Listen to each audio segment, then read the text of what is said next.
But most certainly, I'm just telling you, I'm deeply concerned about the fact that there's a real possibility that we can remove the ad hoc nature of residents coming here to express themselves to council in an orderly manner by declaring it either as disorderly or eliminating it altogether. So it needs to be stressed. That is what is on the table when you eliminate question period right now. It's because otherwise it will be filtered. As speaking as a guy who loves thinking about procedures, that's my expertise. I'm explaining that that is the only way now. If this procedures bylaw as it is written, what will happen? Thank you. This is the RM of Springfield meeting agenda for December the 16th of 2025. We are starting at 6:05 p.m. A delay due to some IT problems that seem to be rectified. All council is present, as well as our CEO, Colleen Draper. I'm Mayor Patrick Therrien, and to my right in the descending order is Glenn Fuel, Councillors Kaczynski, Miller, and Warren. We'll go to land acknowledgement. The RM of Springfield acknowledges that we are gathered on ancestral territory lands, Treaty 1 territory, traditional territory of Anishinaabe, Cree, Oji-Cree, Dakota, Dene people, and on the national homeland of the Red River Métis. Then we'll go to item 4, approval of the agenda. Can I get a mover, seconder, please? Councillors Warren and Fuel, and additions from council. Councillor Kaczynski.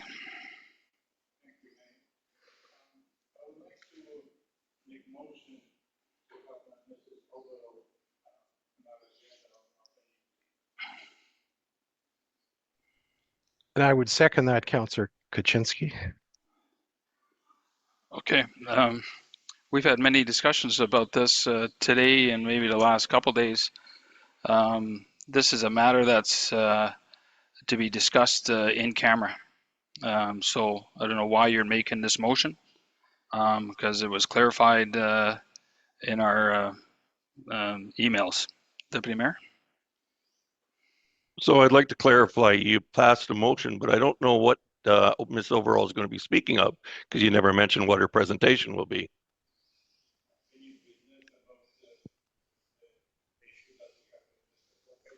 Yeah, and we were told that we weren't able to speak about it in camera because it's a matter that's in the works with the CAO.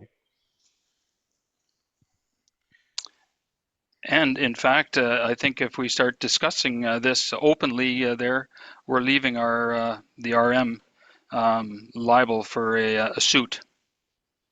Maybe then if we do things correctly, then we will not come to this point. Well, that's your assumption, Councillor Kaczynski, but you're wrong. You're wrong. I'm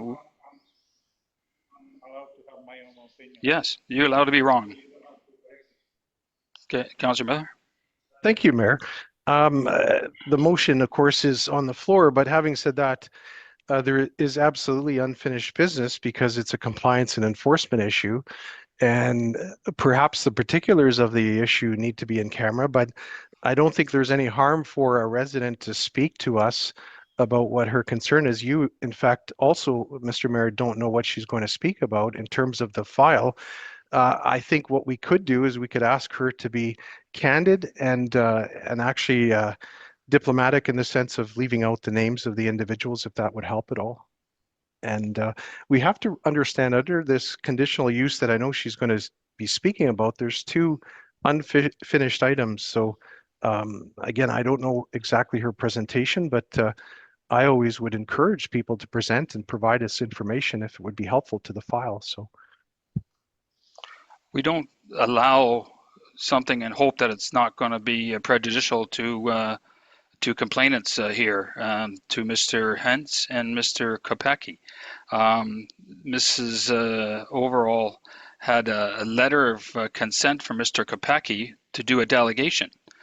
We've obliged by adding her to a lot of the emails and information, but this doesn't rise to that case. And in fact, it's against the procedural bylaw. This is an enforcement issue, and we've done this repeatedly. And I would just caution two councillors there. You guys knew well in advance the position on this, legal and according to our bylaws, but still you insist on bringing it up in council chambers. I think that's disgraceful. No. Councillor Miller? See, You can that's sit the down, problem. man. You just told her to step down, to sit down. No, sit down, yeah. I heard that. I think we have a little bit of disrespect for the public. Not only do we not allow them to speak, but we tell them to sit down. If Miss Overall wants to stand, she can stand. But anyway, that being aside, again, she may be talking about generalities about this issue. We've got a serious situation here that needs to be dealt with, and she's representing one of the individuals here. And so I guess the solution might be for her to be part of the in-camera discussion to help us guide our direction in this. I mean, I would be willing to allow her to speak in camera in confidence about this. If you feel that she can't speak publicly, then absolutely she should be able to speak to us in confidence in camera, Mr. Mayor. Thank you, Councillor Miller. But we don't allow people in camera. That would just be, this is in cameras for council to be dealt with. This is being dealt with as we speak. We had this discussion 2 weeks ago. You both were present. You both understood it. You never said anything at the time, and now you're bringing it up there, basically gaslighting us by, you know, bringing in Miss Overall, knowing full well, and Miss Overall knew as well that she cannot talk on this. You bring it up as a motion. It's basically an illegal motion, so we can't really vote on an illegal motion. Not an illegal motion. Yeah, You it's vote according to our bylaws. No, every motion, Mr. Mayor, every resolution you vote on, regardless if you like it or you don't like it, it's not illegal. Point to me exactly where it's illegal. You know it doesn't exist. Look at Robert's Rules of Order, Parliamentary Procedure. Every motion that has had somebody to move it and has a second is a parliamentary procedure motion. You can't say it's illegal. That's ridiculous. So what I would ask you to do is to do those two things, to allow her to speak in camera. You made it on record now that you said we've never had anybody in camera. That's not true. We've had, do you want me to list the number of people we've had in camera? Sure. Okay, let's start with the WMR. Let's start with John Q. Let's start with other representatives. I'd have to look at them. But they're not enforcement issues though, Councillor Miller. This is an enforcement issue. So we're not going to allow Mrs. Overall to be there on an enforcement issue. That's a total different perspective altogether. I don't understand where you're coming from. Well, because she can add some insight. She's representing the individual who has a major concern with this issue. And so why would you exclude her from that discussion? It would be helpful to me as a councillor and going forward. But having said that, you said that, I'm sorry, CEO. Then Melinda. I just want to remind council that the resident that Miss Overall is representing submitted a complaint which triggered an enforcement file. So this is now an enforcement matter, which is discussed in closed meeting. Miss Overall already had a delegation regarding this. So at this point, I've provided updates on the 3 concerns that Miss Overall is representing the resident on. I've provided updates to council and Miss Overall. There's really nothing more to discuss in public at this point. So, ma'am, that's your first warning. You're interrupting. So okay, any that's first warning. Further discussion I'd be happy to have with council, and if council decides there's more enforcement needed, you can come out of closed meeting and pass a further resolution. But discussing this in public is not appropriate. Yeah, if we add it to the agenda under in-camera discussions on this particular item, I'm okay with that. Okay, so your motion, you're going to dismiss your motion. No, we won't dismiss it. I think we still need a vote on it. I don't think we can really vote on it. Of course I think it's morally reprehensible what Doesn't you're doing matter here. what you think. check Robert's Rules of Order. Doesn't matter. Well, it does matter, Mr. Mayor. What You've got to happens? have rules, and you can't apply your interpretation to what standing parliamentary procedure is. That's the truth. So just ask for a vote on this. It can be defeated. That's fine. Why didn't you tell us about this beforehand, except for bringing it up now? It's called gaslighting. You can call it what you want. I think you're just trying to campaign here, both of you. That's what you always say. It's So I'm reprehensible. used to your. I think what you're doing here is reprehensible. Well, It's reprehensible. call it what you Councillor want. Miller. You're campaigning too, Mr. Mayor. I'm not campaigning. The very first day I started on here, I took my oath to the council. My report card's due at the end of 4 years, and that's it. Okay, so we'll put it in camera. That's right, but also ask for the vote, or I will look for a code of conduct that you're not. We haven't gone there yet. Once we do that, then you could do a code of conduct after. So we'll bring it down to in camera. So that's fine, but please ask for a vote on Councillor Kaczynski and my motion When we get out when we get out. of camera, or you want to do it now? Well, we do it now. Okay, well then I'm fine. Did you bring what's your motion? Say it, because it should be written down so we can Councillor read it. Kaczynski's. We said motion of Mrs. Overall to participate and be on continued business. Well, then I'd like to have it in writing. That's part of the mandate. Then write it.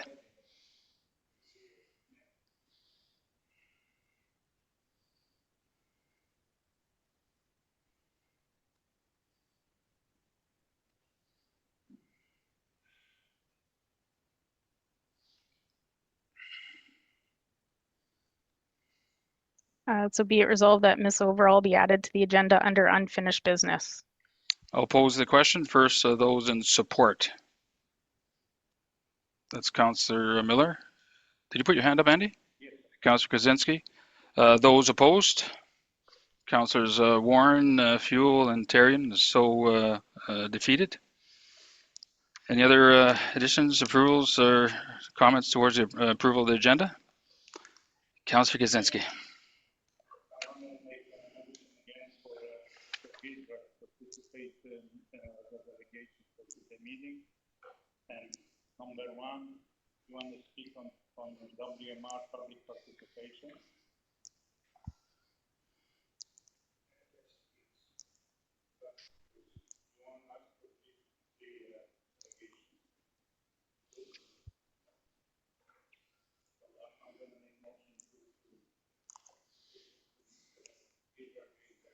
And I'm thinking Councillor Miller is going to second it. Your guess is right, Mr. Thank Mayor. you. Okay. I'll let you guys start the discussion. Deputy Mayor? My question is that the CAO had put out emails in communication to us stating that the agenda was pretty full today. Also that she had 2 delegations. But having said that, I'm all for, as you know, in the procedural bylaw, to add in 8 delegations, and I'm well aware of that. So I guess the question I have is, from what I hear from the CAO, because I asked for more clarity on this, there has been no presentation presented to the CAO for the material to be supplied to council. And this is to be done prior to this meeting. So as we know, the 2 delegations that are coming to us today, we have the Springfield Library, which has given a nice presentation. Once again, the presentations don't have to be fancy, but they've been submitted to us way in advance before this meeting. I'm not expecting them to be this fancy, but I am expecting to see a presentation in front of us of some type. And my understanding is we're not getting this from certain residents because they don't want to provide it till the last minute that they're here. And I will not put up with that because it's right in our procedural bylaw. So I will not accept this at this time. Thank you. Okay, your first warning. First warning. Then your second warning, third warning, you're going to be out, you're going to be arrested by the RCMP. Do you want to go there, Mr. Page? I am not. It's just, that's the way it is. You got 2 warnings. The third warning, you're out. Go ahead, Councillor Miller. Thank you, Mr. Mayor. It's coincidental. This is a year since our procedure bylaw was changed, where Councillor Fuel thought and specified very clearly that the elimination of question period would enhance the public's ability to speak to council. Clearly, a year has gone by and it's been dreadful. Being on this side of the council chamber, members of the public have been not only locked out, they have been excluded, they have been denied, they have been yelled at, they have been threatened, Oh, and come on on. and Who's on and threatened? on. I thought you said it's your second warning. Your first It's not a warning is threat, and that's what is just what it is. I give 3 warnings, and then on the next one, should he do that, then he's out or he's under arrest by the RCMP. and if that's not a threat, I don't know what is. It's not a threat. That's procedure. Procedure being because people are disruptive. trying to speak to members of council. It's part My of the goodness, procedural bylaws. This is an my goodness, this is just beyond belief. But believe me, in October it's going to change. We're going to have major changes here. But having said that, I have to say that Mr. Giesbrecht, I know you can't say anything, but you can nod. You tried to provide the CEO documentation on your presentations, but as I understand the facts to be, she was either out of the office or wasn't able to receive them in time for your presentation. So having said that, I think Councillor Fuel, Mr. Giesbrecht, and maybe others have tried to provide the information, but it wasn't able to be received. But having said that, I would agree with you in the context. It's helpful for us as members of council to have information in advance. I also thank the Springfield the library for providing that, because it's giving us background and we can prepare. But I think these 2 individuals, or 3 in fact, have provided information in advance. So I'm not sure that you can cast a stone to all of them at the same time. So I just want to clarify, I've not received any information from Mr. Giesbrecht regarding his delegation except for the delegation submission form, which is not sufficient. We still need the written presentation, which says in the procedural bylaws provided to the CAO and attached to the agenda. And I did not refuse his delegation. I simply suggested that January 13th was a more appropriate date because we do have a full agenda, and now it's already 6:21 and we haven't approved the agenda yet. Councillor Warren. Thank you, Mr. Mayor. As we go forward into January 2026, and this being our last one for 2025, and it is a full agenda, I know that we had said that going forward, we will be talking about the police, what the public wants to do, what kind of policing Springfield needs in the future. I think it's beneficial that Mr. Giesbrecht comes back in January so that it's fresh for everyone, that we have a fresh start. And if Mr. Giesbrecht starts it off in January with talking about the SPS or any kind of policing that Mr. Giesbrecht, I mean, that's his opinion. And that's what we'll be seeing come 2026, right? We are going out for public input to find out what we should be doing with our police service. Whether we have bylaw, whether we have CSO, whether we have SPS back, if we ever get that opportunity. I would rather hear Mr. Giesbrecht in January when we can do a full start at where are we going with the policing. That's my recommendation, that we pause Mr. Giesbrecht for today and have him come back in January. As Ms. Draper has already stated, that I'm sure Mr. Giesbrecht has some material that he would like to share, and he can share it in January. Thank you. Councillor Kaczynski. Thank you, Mayor. I thought I see the Mr. Giesbrecht email to our CEO, and he stated what he want to speak about, and I think he mentioned what he's going to be doing tonight. And Mr. Giesbrecht came today to the meeting, so we cannot say to him now, you cannot speak today because council doesn't want to listen to him today. He's present here, and I think he should be allowed to speak today. He make effort to come here, and he have all the rights to come here. So once he's here, we cannot say, well, you can go whatever our wishes are. It's up to the residents when they want to speak, not up to administration. Especially when the council requested that Mr. Giesbrecht going to be allowed to be as a delegation on today's meeting. Thank you. Deputy Mayor. Yeah, I just want to add there's a procedure bylaw to follow. Just as Councillor Miller stated, there's Robert's Rules and Order. There's rules for things for everything. So these are our rules. Here's our procedural bylaw. This is what we follow. So I expect that we all do that, just like we have rules to follow as citizens also. Thank you. I'll end it off exactly what the deputy mayor had just said. That's exactly what I was going to say. So they can pose the question on the resolution and we can vote. Be it resolved that Mr. Giesbrecht be added as a delegation on the agenda regarding WMR and SPS. First, the question of those in support of having Mr. Giesbrecht added. Councillors Miller and Kaczynski. Those opposed. Councillors Warren, Fuel, and Therrien.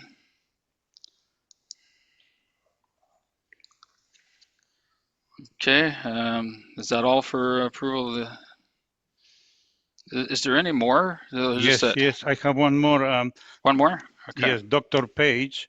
Dr. Page wanna be, I'm gonna make motion for Dr. Page to be as a delegation, and he wanna speak on the capital planning, WMR, what's happening with this, because there was, I think, Mr. Mayor, you presented your statement to about WMR, so residents wanna speak on that issue.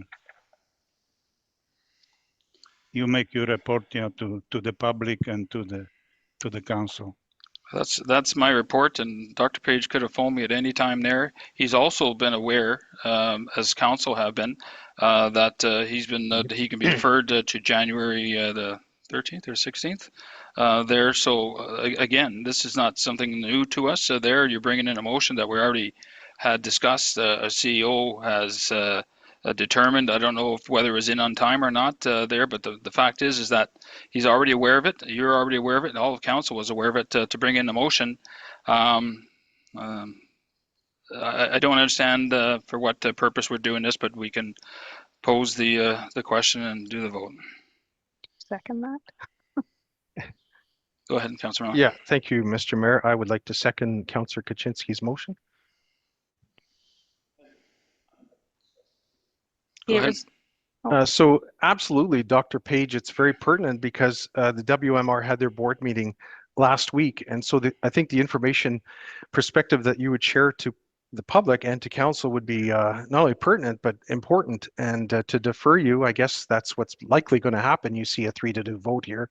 It's like a hockey game, right? But the public has been denied 3 votes and you're out, right? In baseball, you'd be out of the inning. But as I say, we just have to put up with this another 10 months and then things will change. So sorry about this. You know, I think that was kind of rude at the very ending there, Councillor Miller. But if we can pose the question. Be resolved that Daniel Page be added as a delegation on the agenda re capital planning. Those in support first, the question. Those in support. Councillors Miller, Kaczynski. Those opposed. Councillors Warren, Fuel, and Therrien. It is denied. Anything else? Thank you. If there's nothing further, then if I can get a show of hands of those approval of the agenda, please. That's Councillors Warren, Fuel, and Therrien. Those opposed. Councillors Miller and Kaczynski. So passed.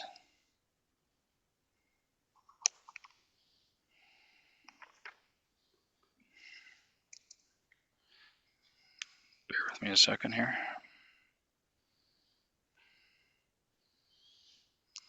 If we go to item number 5, adoption of the minutes, that's for November the 18th of 2025.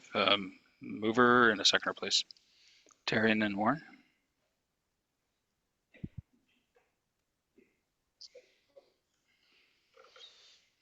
Any other additions or comments with regards to the minutes on November the 18th?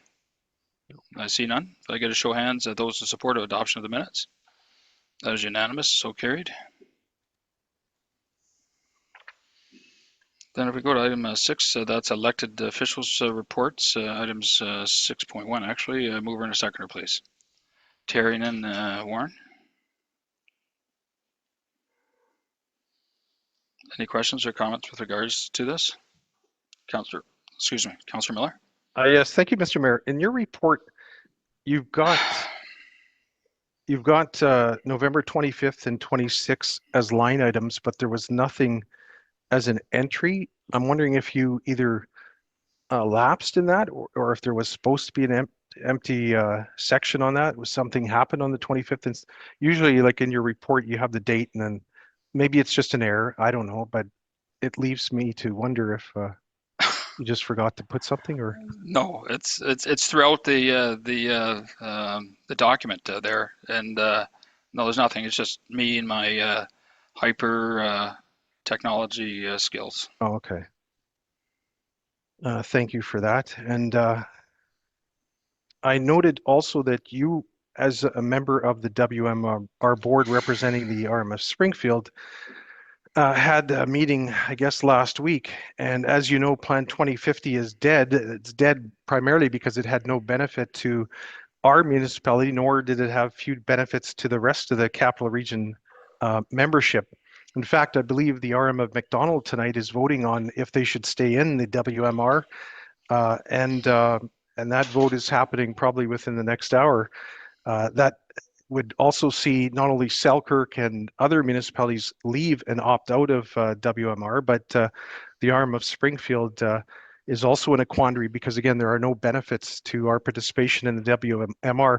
I had our CEO do a history of the cost of our municipality to be part of this Capital Region Planning District, and the costs over the last several years has been over $133,000 for the taxpayers, for the ratepayers of our community. Yes, $133,000 for a seat at the table that has yielded nothing, no benefits, no daycares, no financial supplements from the province or from the federal government. $133,000 of your tax dollars have gone to having a seat at the table that yields us zero. Not one person can show us one thing that has benefited our community by being at the table at WMR. So, believe it or not, Mr. Mayor, I commend you.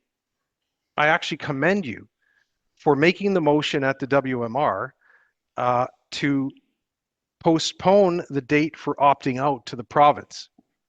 I think that's a very important thing for you to have done, for the simple reason that if we don't opt out before the next election, we virtually opt in and can't get out. And so that would handcuff us royally, not only financially, but being part of a cooperative that the veto power seems to be with the city of Winnipeg. In other words, we're the pawn of the city of Winnipeg, and I really don't want to be part of that. So I would propose, and I'm going to make a motion right now, Mr. Mayor, that the RM of Springfield send a note to the province of Manitoba to postpone the date of the opting out to December 31st, 2026 of the WMR. And that's my motion. Maybe you didn't read my report. I'll read it to I the did, audience. actually. Well, then you got the dates wrong. I'm not suggesting your date, Mr. Mayor. I'm suggesting a different date, but you can justify why your date is. Okay. I'll read it to the audience online and in front there. My report is to the council and public. I attended to the WMR Winnipeg Metropolitan Region meeting on 2025 12/11 or December the 11th from 9 till around 11:30. Quorum was present and the agenda approved with an addition put forward by myself. Paraphrasing that the WMR Board of Directors wished to ask the province to postpone the date of opting out and the submission for 1 year, opting out for 2026, October of 26, extending it to 1 year, and for the submission date of the 1st of January of 2028. Next paragraph. Motion put forward by myself and seconded by Deputy Mayor and Board Member Janice Lukes of the City of Winnipeg passed unanimously. Rationale put forward by myself is a regional plan is important to develop of not only the WMR but to the province and to the RM of Springfield. Minister Simard has been very approachable and committed, as is Premier Wab Kinew. The idea of a regional plan is not unique, 30 years in the making. I have the highest respect for the board, the chair, WMR staff, especially Jennifer Freeman. We are all committed to our communities, all want the best for our communities. We continue to work well together in a respectful, civil manner always. The process is both exhaustive and aggressive as we proceed on a very tight schedule. The concern is of the opt-out date is an election time, which is the 26th of October 2026. This has been expressed at board meetings for some time now. I feel compelled to do so again based on Bill 37 with the Braid report, or also commonly referred to as what we heard. Can I help you, Mr. Page? All want the best for our communities. The process is exhaustive. The concern is that the opt-out date is at the election time. This has been expressed at the board meetings for some time now. Bill 37 with the Braid report, to what we heard, will require amendments which will prolong the report, the final submission there of the plan. The Braid report was very well done. I have to say that it's not great reading, but it's a good reading and done in a very not too hard to read. It's a good read. Results of the survey still need analysis and does not end till tomorrow, so that would have been on the 12th that the survey had ended. That needs analysis there and putting it forward. This summer, those seeking election, board members will be campaigning all summer. Scheduled briefly is May 1st, scheduled for the 1st of May for the first reading, and the September 26th for the second reading. I could show you the dates that were here. These are the dates that they wanted to get done by fall of 2026 or the election. I thought that was extremely tight. The public hearings with the new plan is very tight. Can we as a board with such a tight schedule, assuming everything in our schedules go as is it realistic? Again, it's an election day. This is in effect is an added stressor to an already tight schedule for all. I am for a regional plan and support it. It's not a want, it's an imperative in today's world.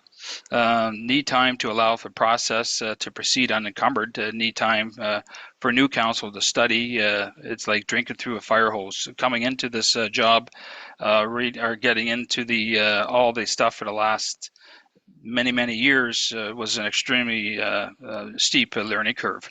My comment, or my options I should say, is the first option was to put both the opt-out and the submission date to January of 2027. That essentially the board felt that's not really doing much for that. It's still a campaign going forward there, and it's a very tight schedule. So to submit to both at the same time did not seem relevant, nor was it attainable. April 2027 opt-out to September of 2027 submission of the plan seemed to be the dates that seemed to work for everybody there. That a new campaign going forward, the people there have a chance to get incited on and read all the new plan. Like I say, the new plan is not going to be out till spring. So the new plan is still being worked on as we speak. The working group is meeting. So discussion followed there, and the resolution was passed with a mover and a seconder. To put it down for December the 31st of 2026, that's just a month or 2 months past the election date. The whole idea is not to use this as an election issue. The whole idea is to do it in a calm, satisfying step by step.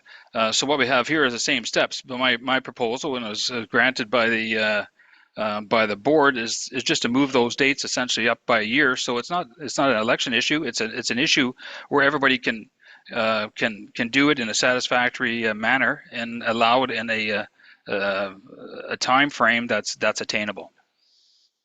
Councillor Warren?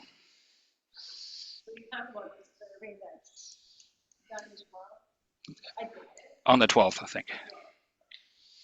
I did it.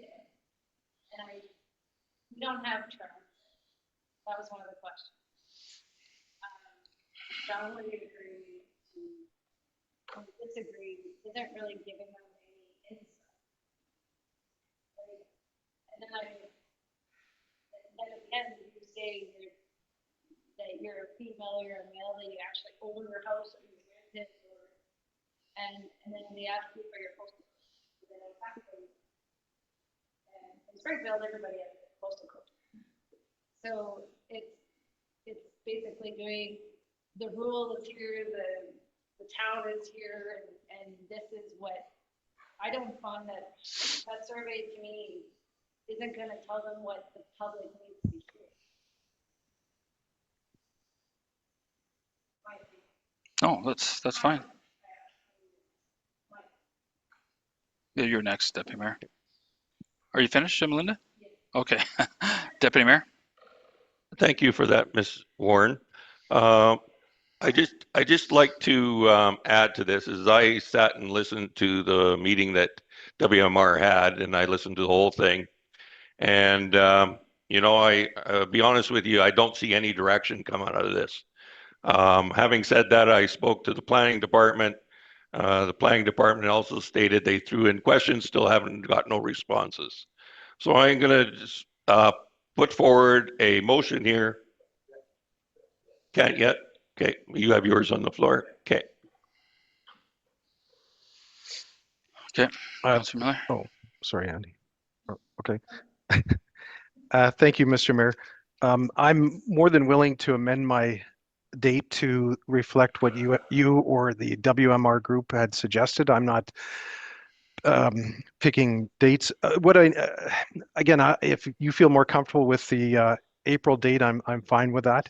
But what I would say is that despite it being far off in the future, there's no question it's still going to be an election issue. I listened to the whole discussion too, and there's no question when I'm at door to door, people are going to ask me and what my position is on WMR as they are with you. So, but yes, I would do a friendly amendment to echo your date if that's what you feel more comfortable with. Okay. But I'm not sure why we need a motion when it's already been a resolution from WMR has been sent. But if you want it to come from the RM, I'm fine with that. Yeah, I think it enhances that because if they see that their membership is also asking for an amendment or a change, it how can I say reinforces that? I mean, I don't think it would hurt, but yeah, no, I agree because we're still waiting for the plan itself to come forward there in the spring. So once we get that plan, then we'll know then what we have to do, how we have to opt out. If we're going to opt out, you may as well opt out when you know what the plan is. Okay, Councillor Kaczynski. Thank you, Mayor. I have a couple of questions about your report. First of all, I am for the regional plan and support it. Did you discuss those with the councillor or who did you discuss with? Like you sent on the meeting that you were discussing this with the other mayors and reefs and councillors who was on the board. Did you discuss with our councillor and our group here? I don't think I've ever been shy about saying my support for the WMR and how it's going to enhance the region. There, Councillor Warren had mentioned about transit and all that. Transit is federal dollars, and they're going to send federal dollars for transit to regions with regional plans for infrastructure. There, when it's going to enhance the regions around a main area. This is the city of Winnipeg or city of Edmonton or Calgary. The federal dollars are going to go for transportation, as the example that Councillor Warren had brought up. That's how we're going to get this through as through a regional plan. But then again, we have to wait until spring to see what that regional plan is. Mr. Mayor, didn't you understand my question? I asked you, why are you in support of it when you even discuss with this council? I have discussed it with this council. When did you discuss with us? I don't know when I haven't discussed that I'm for the WMR plan. It just makes sense. And all the submissions I send to you there for the WMR, you can read that, and you've never asked me any questions with regards to it, but I've never been shy about saying that the regional plan, I think, is the way of the future. We never even have one meeting with you discussing WMR. Okay, that's your answer.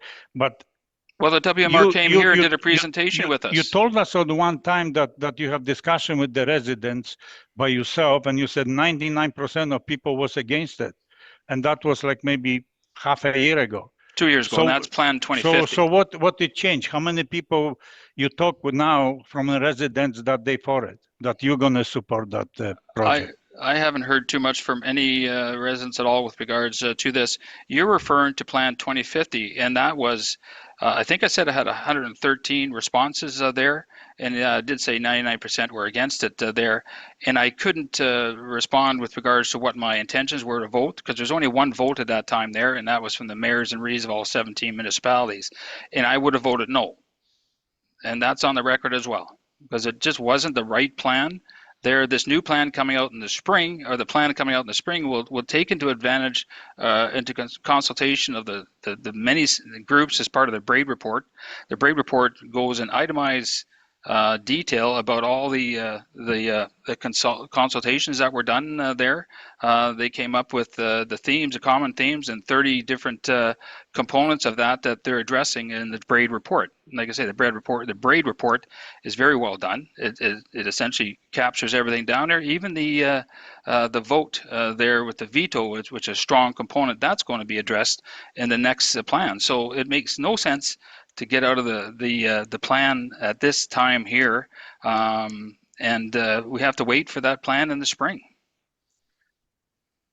Okay, Mr. Mayor, I want to reiterate again.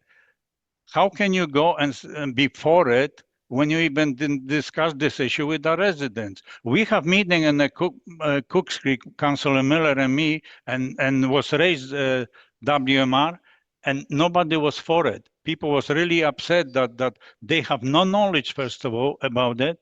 We know Ken Driedger was talking about Plan 2050 because that's what we have it right on the table, and he explained that situation. We all understand that this thing is gone, but there is no new plan.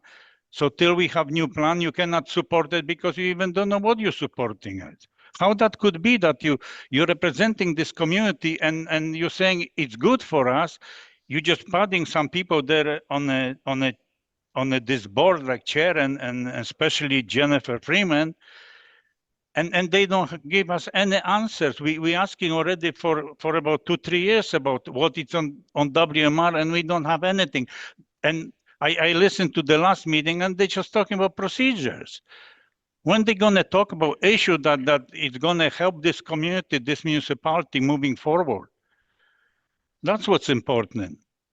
The working group is working now towards that new plan in the spring. What more can I say? I don't know what the plan is there. So why don't you stand up there and say, listen, I want to know what is good for our community. You can ask that question from them. No, you guys just sitting there, and discussing procedures. We're not discussing procedures No, there. I listened to the whole meeting, and that's what I hear. There's a working group that's working, that's part of the board, and I'm not part of that. The working group is getting everything together with all the consultations that were done, and coming up with a report. And we're all going to see that same report in the springtime there, and it's whatever plan they're going to call it this time there. You refer to Ken Drysdale, but he's referring to a plan that's been shelved for almost 2 years. So I'm not sure what, I know he draws a lot of people, but the fact is that he can draw as many people as he wants. The fact is that we don't know what the new plan's going to be. So why are you supporting if you don't know even what's going to be in the plan? Like, that doesn't make any logic. The concept of regional planning. The concept and what of is regional. the concept? Okay, tell us, explain to the residents what is the concept of this plan. Well, nobody's working in a silo. The whole idea behind a regional plan is that we're all working as a region. We want to incorporate the city of Winnipeg plus all the other RMs around the city of Winnipeg to make it a regional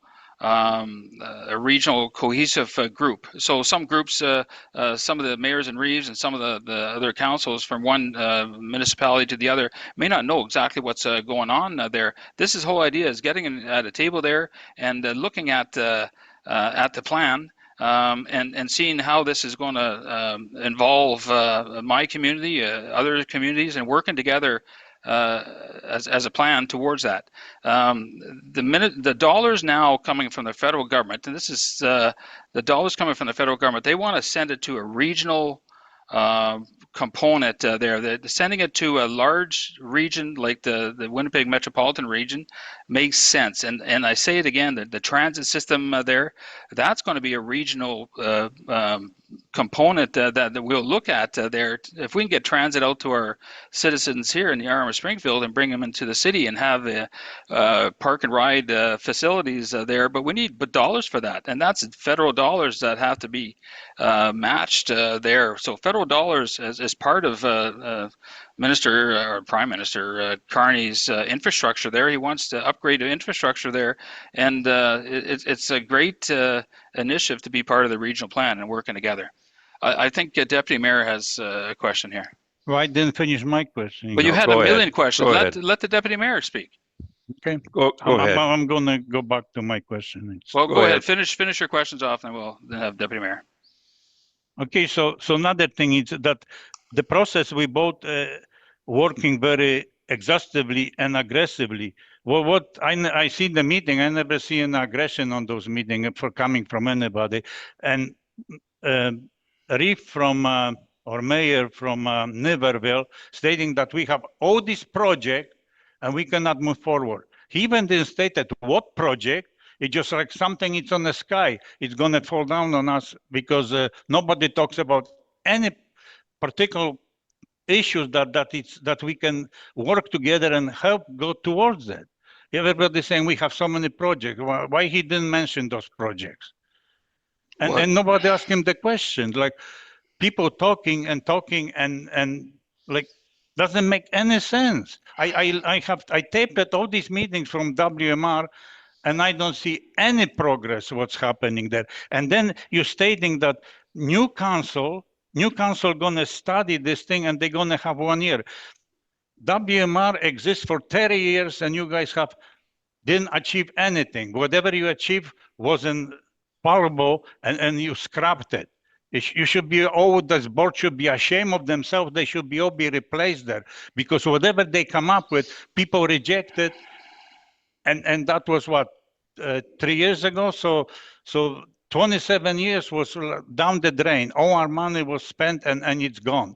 And now you said the new council, you're there on 3 years and you don't have answers for us, what's going to be good for this community. And now you said the new council going to read the reports and within half a year, they're going to make the decision.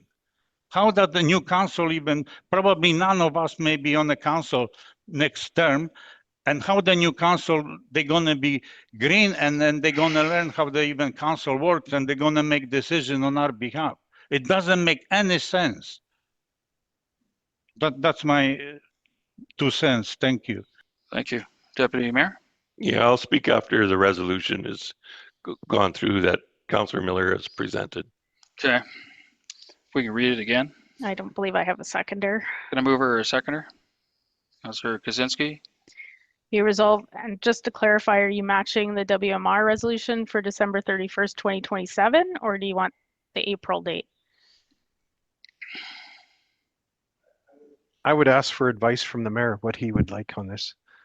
Matching the resolution of WMR, I think is the best way to describe that. I'm fine with that, yeah. Be it resolved that council send correspondence to the Minister of Municipal and Northern Relations asking that the opt-out date for WMR be postponed to December 31st, 2027. Can I get a show of hands, those in support? That's Councillors Warren, Miller, Kaczynski, and Fuel. Those opposed, myself. The only reason I'm opposing it is that it's already redundant with the WMR. Other than that, I got no problems with the resolution, but I just find that it's a redundant document. Okay, where the heck are we here? Just need council activity reports. Some more reports. Or Councillor Miller? Yeah, I'll try to be very short, just to add to my report because it's new information. Sorry, Councillor Miller, just not to be rude, but I think Deputy Mayor was in the queue there. Yeah, no, I'll leave it at this time. Go ahead, Councillor Miller. Okay, thank you, Councillor Fuel. Just to add to my report, the Manitoba Network has on their website reported that they made a submission regarding file number 6275-00 Siosilica Simba Sand Extraction Project. I'll table this as information for our council, but I just want to read the first preamble, and it says, these comments are on behalf of the Manitoba Eco Network in response to the Environment Act proposal for the Siosilica Corporation's proposed Simba Sand Extraction Project.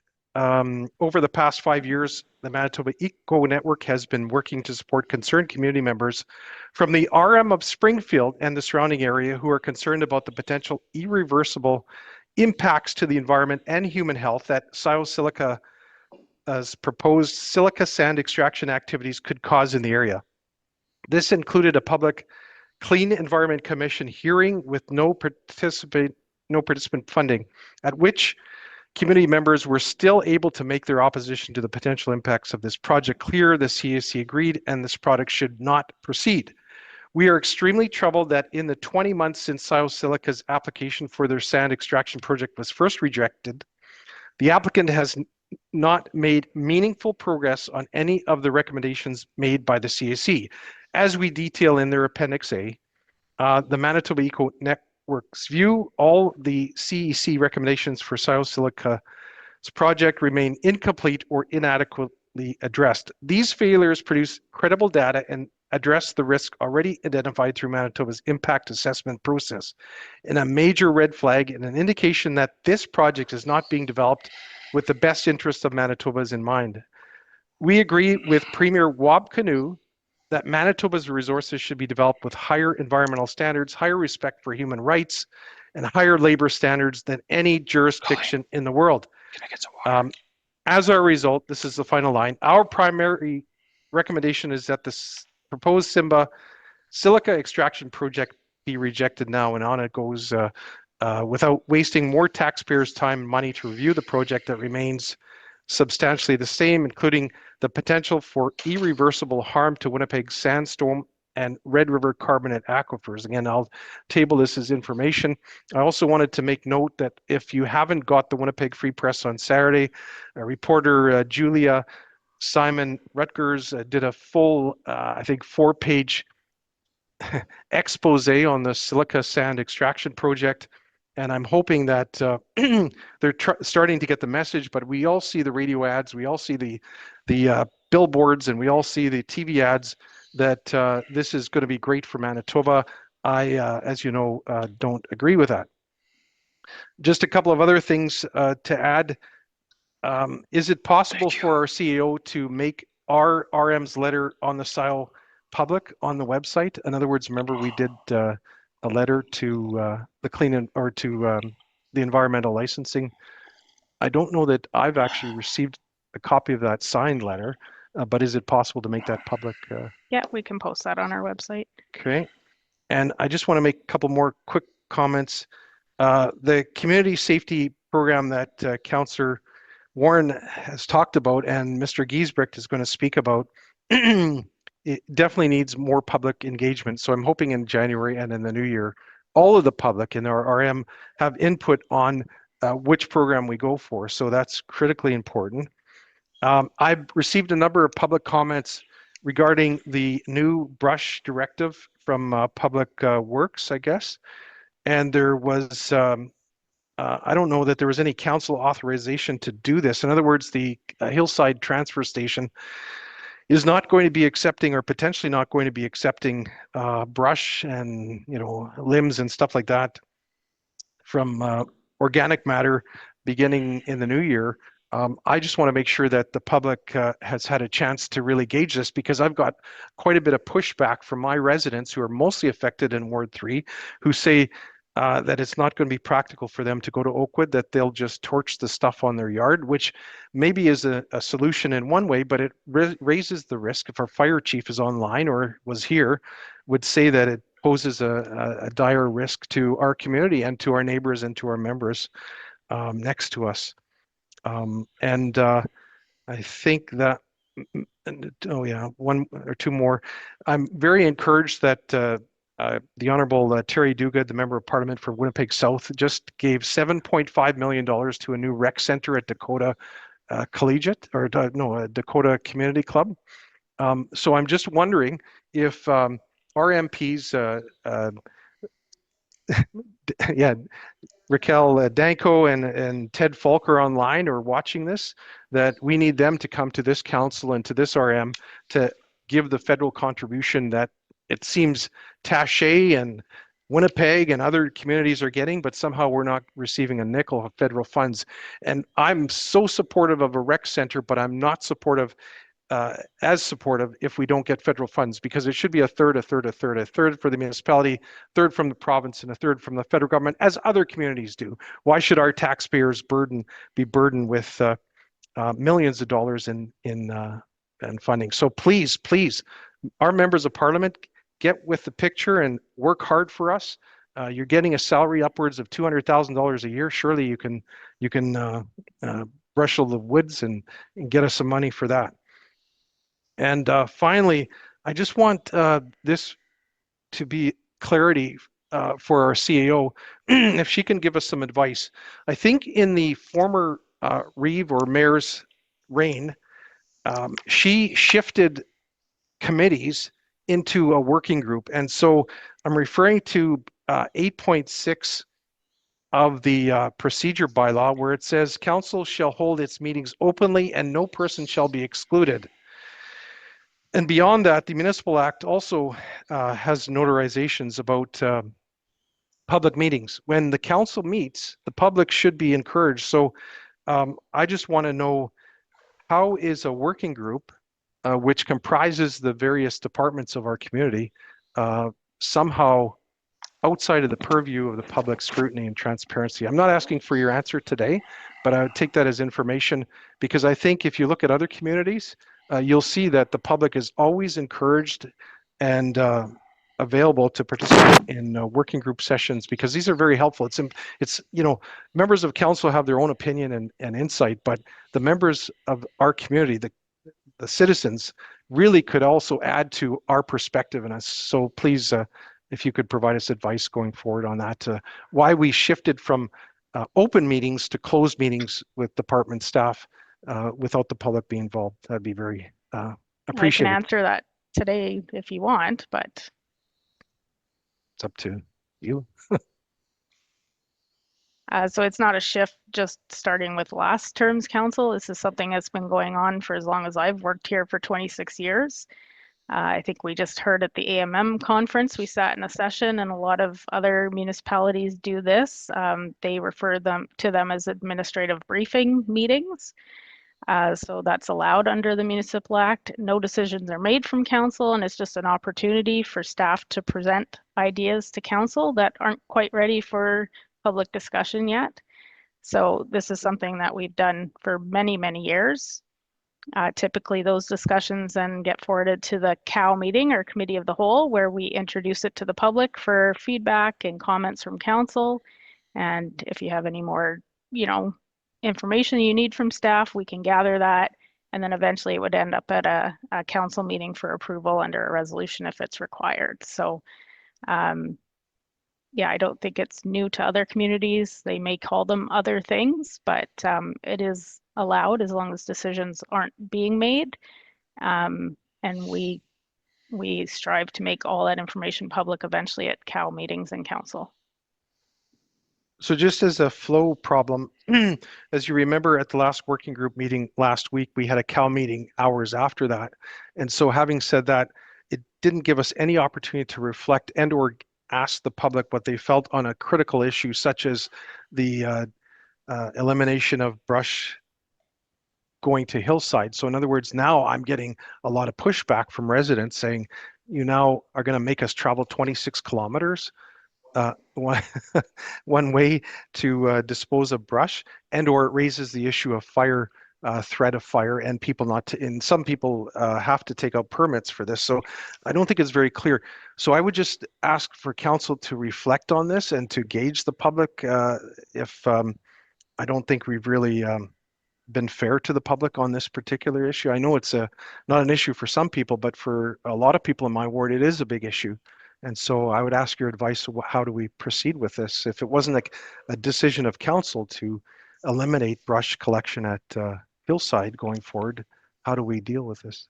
So this was an operational change which wouldn't require resolution of council. We did discuss it with council at the committee of the whole, and we've put it out that there would be a grace period to see how this turns around. We are getting a lot of feedback right away, and from the few people that we have responded with our reasons, they've accepted that and understand. But I think there are other options we need to talk to the public about, like burning. So we did have the fire chief at our meeting, and he suggested that winter burning is safe, and even small burns, as long as you're following the rules, and certain areas do require burn permits, but not every area does. So those are all things that we can do in future correspondence to the public. And if we find that just we're getting continuous negative feedback, it's something we bring back to council and discuss the change. So it's not set in stone, but we were hoping to give residents some time to adjust to the change. And obviously we're getting feedback. So we'll work with that feedback and make improvements. Deputy Mayor? Yeah, and it also stated that in our committee of the whole meeting, I believe it was, that the grace period be flexible, that it doesn't be right away, because again, there's a transition happening. So again, I believe the residents do need time, because there is going to be people coming with the brush, and then, they really don't know anything about it. So let's educate everybody and tell them the reasons why and why this is taking place. Thank you. Thank you. I just had one point on my report there. The discussion should be out there about the South Transcona secondary plan discussion, which was held at, I believe, at the hotel. Glenn, was Canada's Inn and Regent. There, I just want Springfield residents to be aware that we're talking not tens of thousands, 6,000 or 7,000 units there. The high density housing and medium density housing there, and it's going to back right on to our to the RM of Springfield, and we got Sage Place, which is backing right on to the RM of Springfield. So the city is very much encroaching on the RM of Springfield. They're right knocking. You can go out the back door to the fence of many of these communities there and knock a ball there, and they're in the RM of Springfield. Maybe not a very informative description, but it is a description nonetheless. And I keep on going back to the WMR there. I think this is where WMR and the RM of Springfield have to start working strongly at the table there.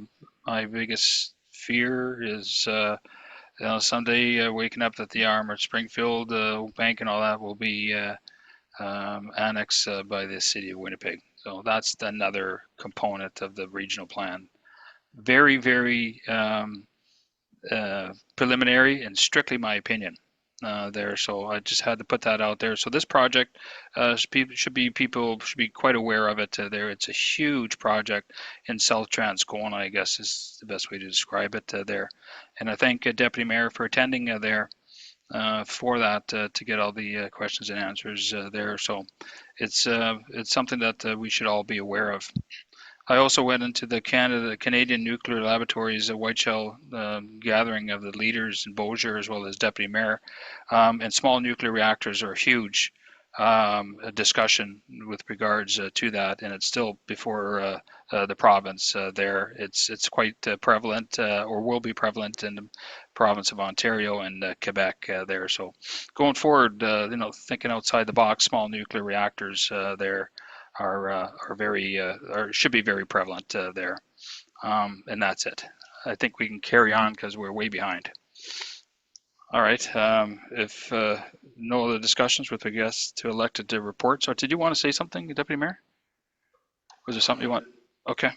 Then if I get a show of hands to accept the elected officials' reports, that is unanimous and so carried. Then we go to 6.2, the departmental reports. A mover and a seconder, please. Therrien and Fuel. Any questions with regards to the departmental reports? Councillor Miller. Thank you, Mr. Mayor. I have a question regarding the fire protection, our fire chief, but I guess he may not be online or available, but maybe the CAO can answer. There were a number of vehicle fires. In fact, it was quite significant. My question is it in relation to any EV vehicles? Like this is really spiked. I think there was, I don't have it in front of me, but I think there was 33 or 36 vehicle fires in the last, that seems highly unusual. Or maybe the mayor, as he was 35 years with the RCMP, he would know why this would spike. I know the first thing you said there, Mark, is I think it's heater cord plugins. People don't maintain them. I don't maintain them. I don't want to be lying here, but I don't. I plug it in. I hope it works. But I'm thinking that's probably what it is. So we're speculating here. But if it is that, we have to be very cautious. The community, when you're plugging in your vehicle in the garage at night, that's one thing I don't do. It's just because I've been to fires, house fires there, but I did a lot of time up north as well, where there really wasn't a lot of plug-in vehicles there. But that could be it. So I just want to clarify, 32 is a year total to date. There's only been one in the month of November. So just that you're seeing that 32 is for the whole year. Is that radically different? I thought it was too, Mark. Yeah, that's So I think a lot of car accidents end up with cars lighting on fire. So it's not just related to plug-ins and that kind of thing. It's car accidents where cars. Yeah, thank you. The other question for the fire chief, although not being here, would be there were 10 burn permits. My question would be for him, what were the burn permits for? Was it for brush or was it for other kinds of things? I don't need details of specifically the person, but I'm just curious to know how many people are taking these burn permits or for what, like the general public would, I'm not sure that they know that they need to take a burn permit for what and when. So the industrial area year-round requires a burn permit. There's a mile, I think, around Birds Hill Park that certain periods of the year require a burn permit. And then it's just best practice if you're going to have a large burn, we always recommend you contact the fire department, get a burn permit, and then they can notify 911. A lot of times we'll have drive-bys and people stop in their car and call 911 about these, and then they can say, we're aware of it. So it's a combination of all of that. And my final question to the fire chief would be, do you need more staff or a complement of volunteer firefighters at this time? I know we always want to recruit people in our community for this very valuable service, and I just wanted to know his perspective on where he's at with that.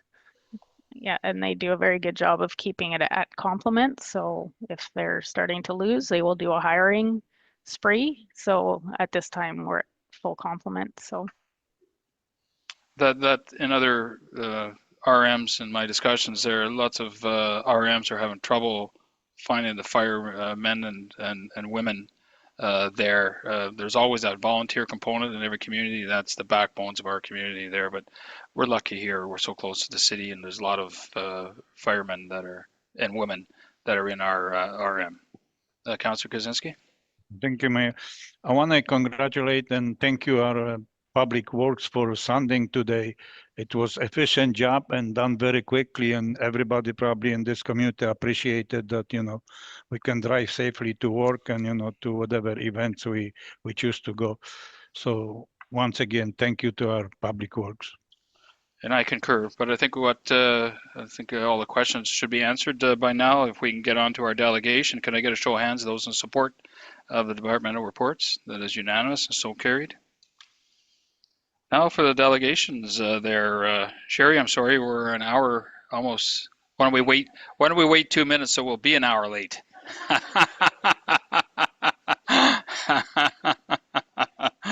So whenever you're ready, Cherie, just come up there, state your name there. And just a resident of Springfield is all you need.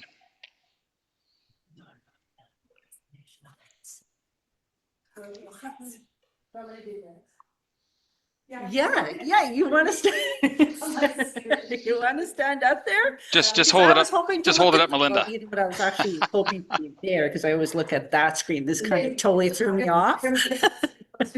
Yeah. All right.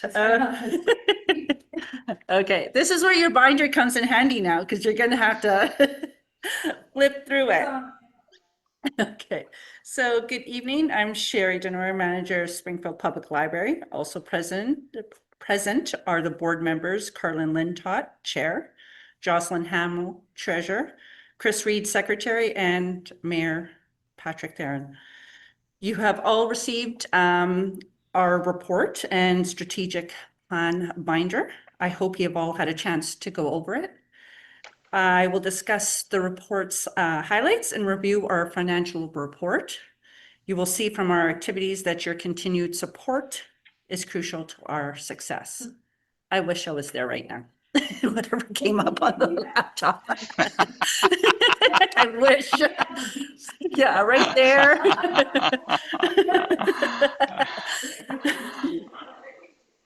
In the fall of last year, we worked with Roger Langley, our municipal rep, Trevor Seeger, Director of PLS, and Megan Hansen, our PLS rep.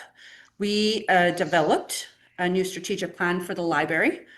As part of this process, we revised our mission, vision, values, and priorities. Once the plan was finalized, we immediately began, there it is, implementation, and have already reached several milestones. That's it. Which are detailed in the achievements section of your binder we submitted. As a component of the strategic plan, we partnered with Haley from the RM to conduct a community survey.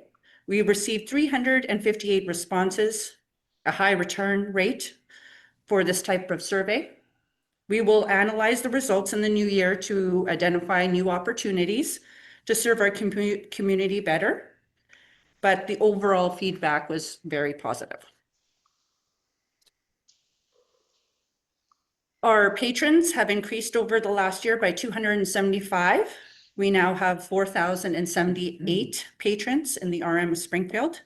The percentage of our membership in the RM is higher this year. Our library serves about 25% of the population. Both the Winnipeg Public Library and Jake Epp Library have more residents, but only serve about 14 to 18% of their population. Programming, the library offers a wide variety of activities that promote a love of reading, support literacy, and encourage the use of library resources.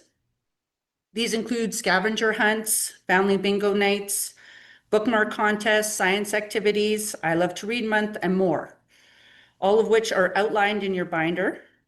One of our biggest increases in engagement this year came from our TD Summer Reading Program.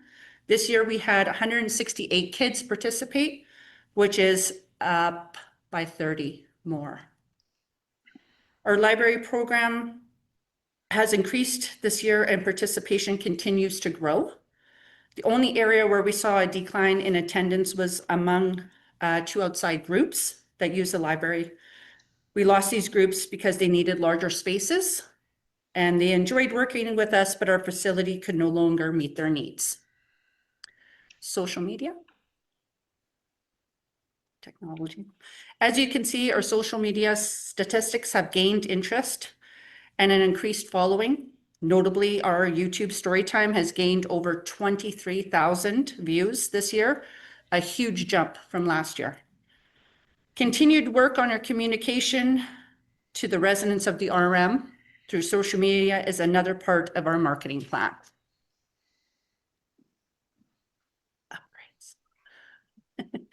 As you know, any key part of any operation is maintenance and upgrading, and the RM has been a very big supportive system, and we thank you very much. So this year we received new technology for new cameras in the library.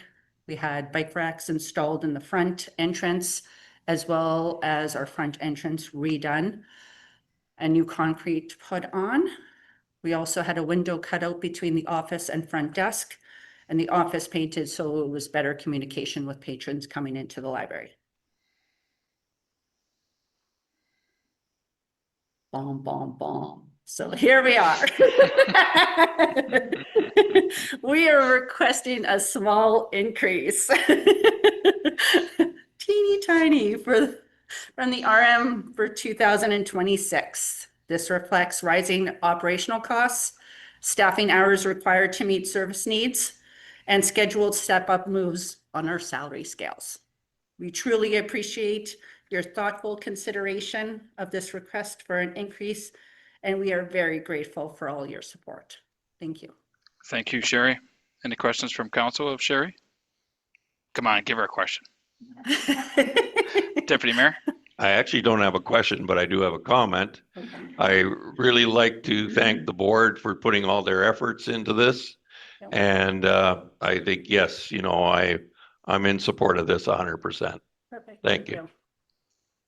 Thank you. Maybe, can I get the board to stand up there, guys? I want to congratulate you guys for a job well done. There, Chris, Jocelyn, and Carolyn there, and Cherie. Karina couldn't make it here today. I'm on the committee, and I love being on this committee. It's a great time. I'm a very, very prolific reader, so I get time to get myself a book there as well.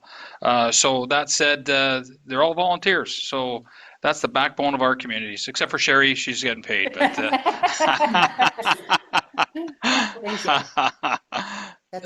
Councillor Miller? Oh, sorry. Yes, I do. Sorry. I do have a question, and thank you for your thorough presentation and your information for council. I think it's an integral part of our community, always has been. I was on the Library Advisory Committee in the City of Winnipeg, and so I think it's critically important. But I have a couple of questions. In terms of the revenue summary, you have an urban green team grant of about $3,000. The item at the end there, the number, it says 3, is that 3 students or 3 placements? I'm not sure what The 3 goes to the bottom. You'll have an explanation on number 3 at the bottom. Oh, I see. Green team grant to cover. the right. Oh, Yeah. excellent, excellent. And are you able to apply to the Canada Summer Jobs Program as well? Have you had? I can only apply for either or. So I Oh. haven't been able to get the Canada Summer Jobs, and I've always gotten green team, so that's who I apply through. Excellent. No, Yeah. do that. And what do you foresee as challenges in the next 12 months? In other words, obviously budgeting, but that's Budgeting. that's not an Budgeting. issue. Do you, I don't want to get into the weeds too much here, but do you foresee any other large challenges with the library within the next 12 months? Obviously, budgeting. Book purchasing has gone way up. The US with our tariffs has been an issue with doing book covering because we usually got all our book covering and library supplies through an American company, and the Canadian company can't keep up. So we're trying to see what kind of works, because of course books go through a lot of, you know, hands, and so there's a lot of wear and tear. So when you're looking to buy a book, that's roughly anywhere $30 to $50 brand new, and it only goes through 2 people, and oops, went through other. Or same thing with audiobooks. Audiobooks are super expensive. They go anywhere between $50 and $100, and that one person accidentally scratches it, that whole audiobook is no longer, because you're missing out on a disc. And you must have known where I was going to lead to, because in the city of Winnipeg, when I was on the committee, we had a number of individuals unfortunately steal books. So do you keep note of that? I mean, there's obviously going to be some theft, Right, unfortunately, yes. but is it a plague in our community? Not so much. No, we don't have a huge amount. There are, you know, a couple thousand Knock on wood. dollars that have gone missing or don't come back. We also lose books through the mail system as well, right? There's been that as too.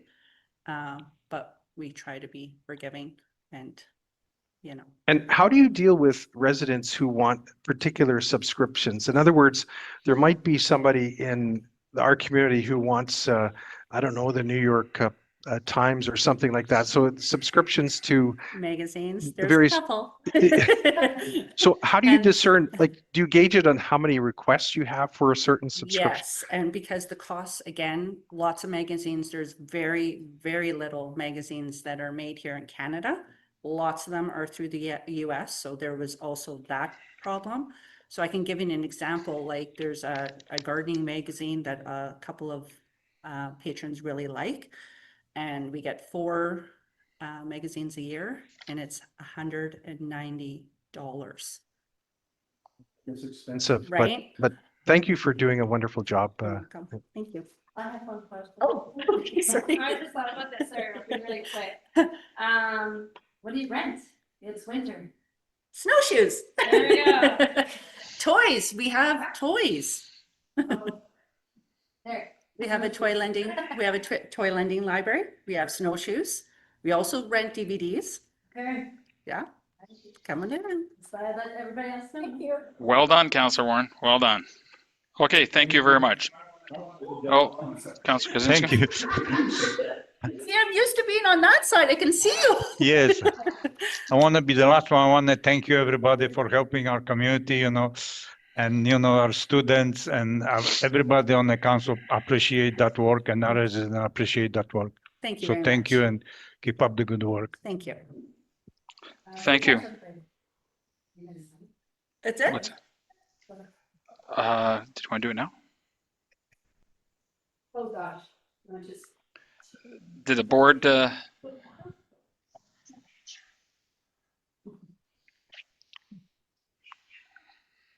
I also want to thank Dustin there from facilities. He does a great job with the library and all the facilities there, but I want to throw it out to him. Sidewalk is fantastic there, and that new window there really adds to the ergonomics of the library. Then if everybody's good, we'll go to the next one, which is at 6:30. That's a public hearing, road closing bylaw 2516, Board of Chemicals there 8.1. A mover and a seconder for that, please. Merry Christmas, guys. Thank you, you as well. Merry Christmas.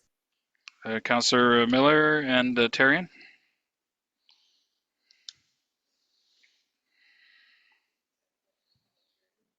Oh, jeez.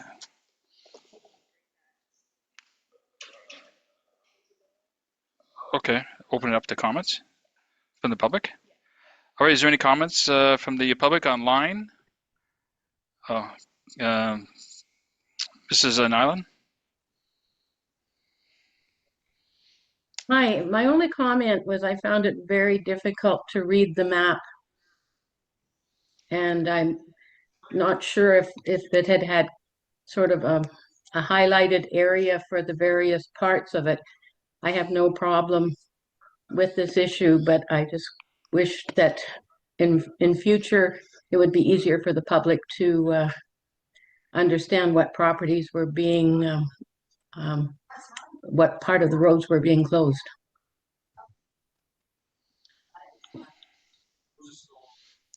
Okay, thank you. We'll get a better map next time. Any other comments, questions in the audience or online? Do you want me? Is that? Yeah.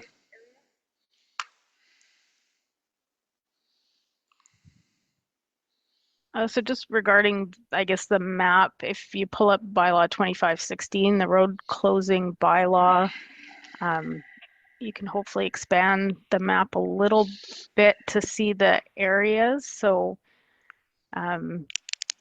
it's all the parcel A, parcel B, C, F, E, and D. So it's kind of all those little laneways and roadways, and this is north of Gun Road and west of Saunders Street. So typically, I think it's mostly owned by Border Chemical, all those properties except some to the south, which are owned by Nederhood and another party. So the purpose of this lane and road closing is because Border owns the bulk of that property, they're unable to fence their property without crossing all of these properties that are not owned by them. So this is something that we've been working on with Border Chemical to accommodate them to secure their property through this process. Any questions from council at all? Then if I get a mover and a seconder for, Mrs. Nyland? Thank you. I guess I just meant that when I went and enlarged it, it got blurry, so I couldn't read the smaller lots E, F, and D. So maybe it doesn't matter in one respect, but I just, moving forward, I did try and enlarge it. I did try to understand it, but I couldn't. So thank you. Thank you. Are we not going to be doing them favor, opposed and all that? Do I read that right now? So this evening is a public hearing, so it's open to the public to provide comments on this bylaw. If there's no more comments, then council would close. So I think Mr. Page maybe has a comment. Mr. Page? You'd have to come to the podium, please.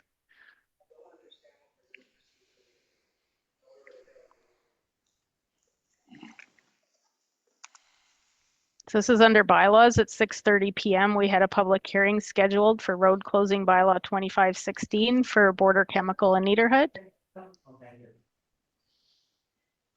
Did you still want to get up there, Mr. Page? No? I was hoping you would be able to talk to me. Okay.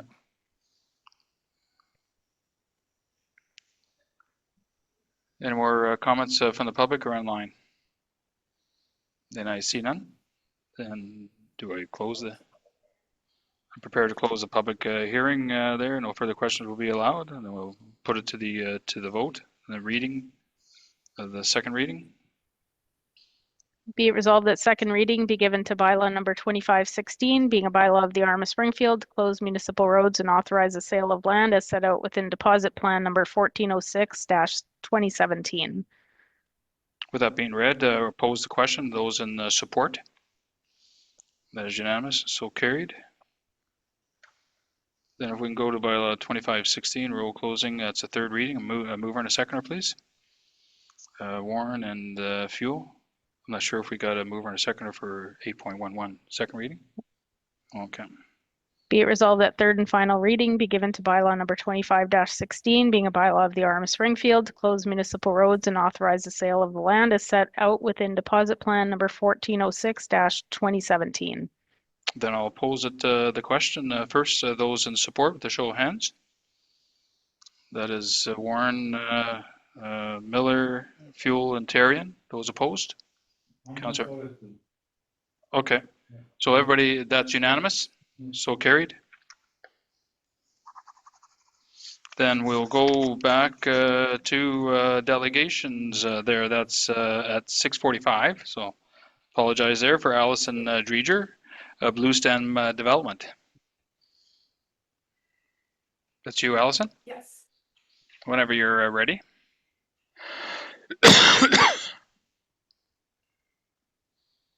I'm gonna try and hold it nicely.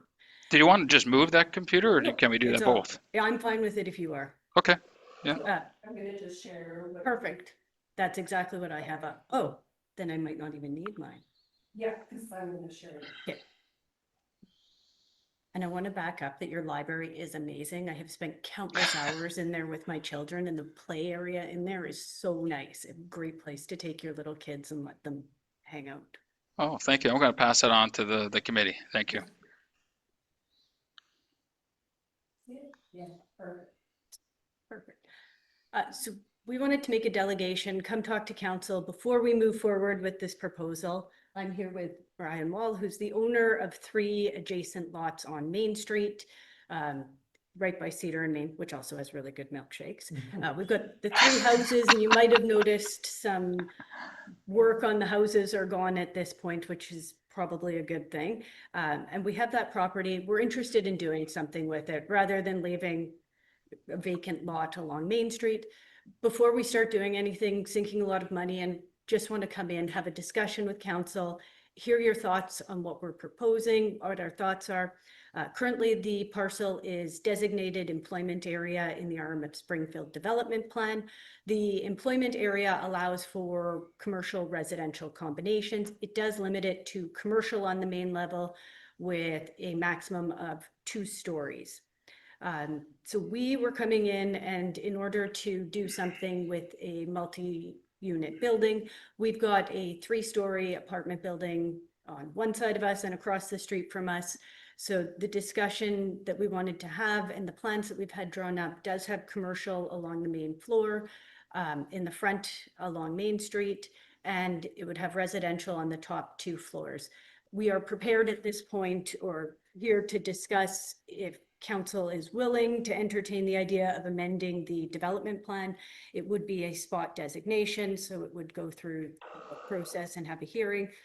We've also, during the demolition phase, Brian has talked to a number of the residents about what's going on. So there has been a little bit of preliminary consultation on the project. So up on the screen right now, we've got that just identifies where the properties are in the RM of Springfield Development Plan, showing them identified as employment area. And then the last couple of pages show a few renderings. We're not necessarily sold on that being the exact layout, but it was just to give a visual to this is what could be there. Had some preliminary discussions with planning at the RM. In terms of making some amendments, the planning department thought putting the building right up along Main Street to keep that commercial feel in the building would be a good idea. And then developing the public road behind that would run kind of behind Cedar and Main to provide a second access to the building. We're flexible in terms of some of that, but just wanted to get some input from council before we go about looking to make an amendment.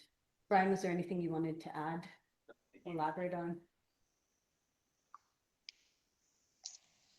Is that it, Allison? Yeah, I can keep going, but. No, you got time. No, it was just if there were any questions, thoughts from council in terms of looking at amending the development plan. I provided some sample wording. It doesn't, I'm not set on this, but basically looking at allowing buildings taller than 2 stories on Main Street. Deputy Mayor, then Councillor Warren. Hello. I just want to make some comments. I sat on council when we did this development plan. Having said that, is there a reason that it was stated as 2 stories? Is because the residents behind showed their concerns that they didn't want anybody looking into their back of their yards. So that's why council chose to keep that at a 2-story high. I know it's probably not feasible. Council have had this discussion around this table of this council of the day. There's been discussion about doing a layover plan of all of Main Street. So that is the direction that I understand that we're kind of looking at, because we have some fragmented areas. We need to kind of get a plan in place that the residents want to see what downtown Oakbank looks like. So having said that, those are my comments to you. And I think coming forward with this early would probably be too premature without the overlay plan. That's my comments. Thank you. Thank you. Councillor Warren. So I have more of a comment as well. Based on our capacity, currently we can't like really have more development, unfortunately, because we don't have the water capacity, we don't have the lagoon capacity. That's something also right now currently we need to look at.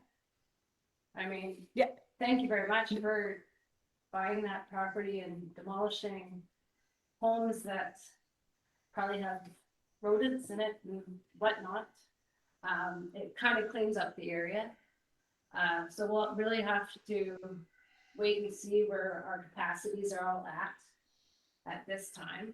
And like you say, we would have to look at amending. Well, I hate this thing. They have to look at, like you say, amending the development plan and I think our development plan really needs to be looked at. Just for what we want in Oakbank. That's like Councillor Fuel said, we've had a few different discussions on like what commercial, like right now I find that Oakbank is a service community. We have 7 hairdressers and you know, we have co-op, we have family fare, and we are very, very service oriented. So we'll have to see what businesses work, and you guys as well, right? You'll have to really look at all of that together and have the community kind of come together and figure what is the major need here in Oakbank. That's just my comment. We were aware of the servicing issues. Yeah. I mean, a development plan amendment, I'm a land use planner by trade, so I'm well aware that, you know, we start that and we know we're looking at least a year before that happens. I know you're looking at servicing, recognizing, I mean, ideally you're hoping probably 3 years, and realistically funding and work-wise, we recognize it's more, but it's starting to get ahead of it so that the land isn't just sitting there. I mean, there are uses that we could establish right now that are designated and zoned like a storage facility. We're just looking at this site and thinking it could be something so much more, but to make it feasible, you can't do commercial on the main and residential on the second, but trying to make it something where it could really bring the community together and have that commercial and the neighborhood feel and be a gathering place for the community. Councillor Miller. Thank you, Mr. Mayor, and thank you very much for your proposal. It's attractive. It's something our community needs in terms of more housing. When you have private sector investment, you never really want to turn them away. You want to embrace them, unless they're going to have impacts to your aquifer. That's another story. But having said that, I think you know, I would certainly be prepared because I know, again, private sector investment is so critical to any community going forward. All too often we rely on the government to provide social housing and all that, which is also critical. But when we have private sector investment, we have to embrace it. We really need to take it to the next step. As you know, the most painful thing for private sector investment is the bureaucratic shuffle and or the process, right? And that's an essential process. But if there's anything that we can do to expedite that, I would say in my seat as councillor, I would love to work with our community. Councillor Fuel suggested obviously that the people behind your property would have some sort of concerns, as I would if I lived there, if it would be blocking them or impeding them. So I would suggest to you to work with them, as we have suggested to others, to work with residents who are adjacent going forward. Yeah. I think Brian had mentioned one lady had come up, she didn't want a McDonald's there. So we were fairly certain that a McDonald's wasn't going to want to go into this building, and we were fine with that. But yeah, I'd love to hear what other members of council think of this, because again, I would not want to be the first one to turn away private sector investment unless it's affecting the aquifer. Councillor Kaczynski. Thank you. I'm very impressed with your presentation and your building. It looks really nice. I have a couple questions. Do you just gonna have parking stalls on the front of the building, not on the back? This was a rendering, totally willing to be flexible. I know when we talked to planning, they were suggesting putting parking in the back of the building so that the building was up along the main street, which really does give you that main street type feel with the building closer to the front rather than the back. We're flexible with where parking goes and actually getting into the details of it. Probably at the conditional use phase, not at the, you know, amending a development plan phase. Yes, why I'm concerned, because if you have 4 businesses there and they're gonna take out the parking spots, then where residents, especially in the winter, they come from work and they have no parking spot for themselves. But depending on the businesses, you know, like whoever Different gonna, businesses need who's gonna different- go there, yeah. yeah. So that's why I'm concerned that, business gonna come and take out the stalls and then residents have no place to park their cars. Yeah. parking would be addressed in the conditional use process, ensuring that the uses that are established would comply with your zoning bylaw and the parking space requirements identified in there.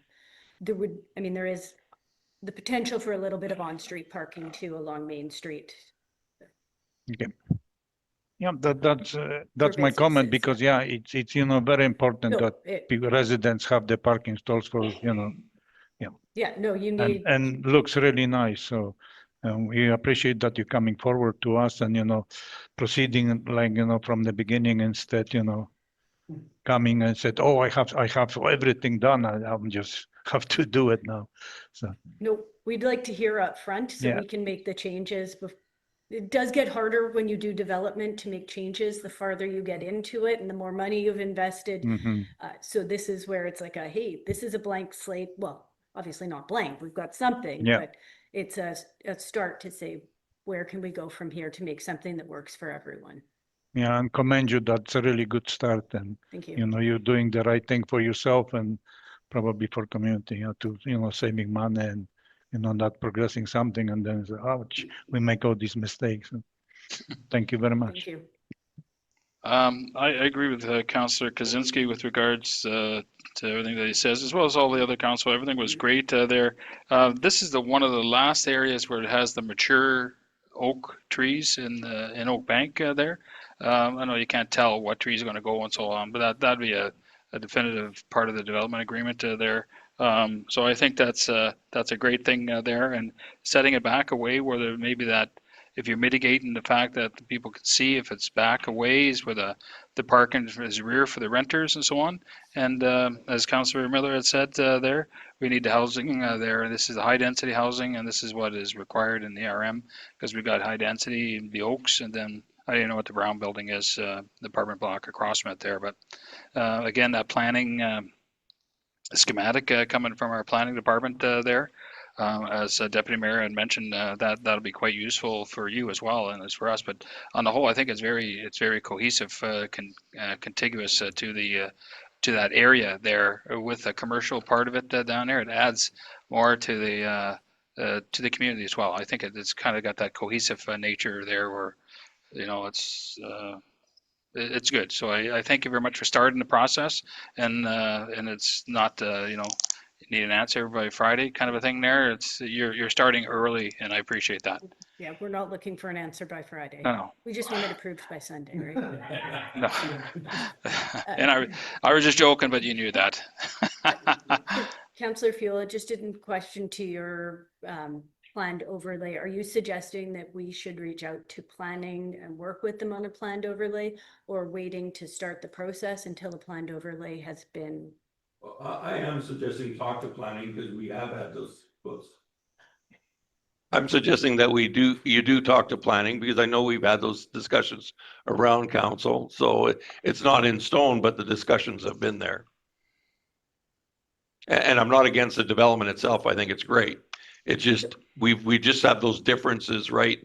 And I understand why the limit was taken to the 2-level height, because I have that history with the development plan. Okay, thank you. Thank you. Thank you very much, ma'am. Thank you. Then if we can go on to 8.2, that's 2550 fees and charges by law. Mover and a seconder, please. Warren and Therrien.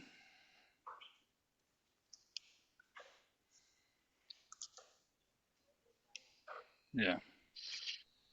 Okay, so just before council votes, I just want to go over the fees and charges. So we did make changes in 2025 and committed to coming back to council with some additional changes in 2026 if required. So we did leave track changing on the document, so you're aware of what's being changed. Not everything is increasing. We've only increased where we've seen the definite need to.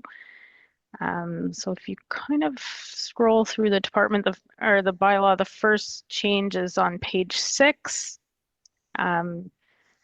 There's a slight change to part 9 structures and part 3 structures, and some different site developments for barns, stables, riding arenas, and farm storage were added. Those were missing out of the previous version.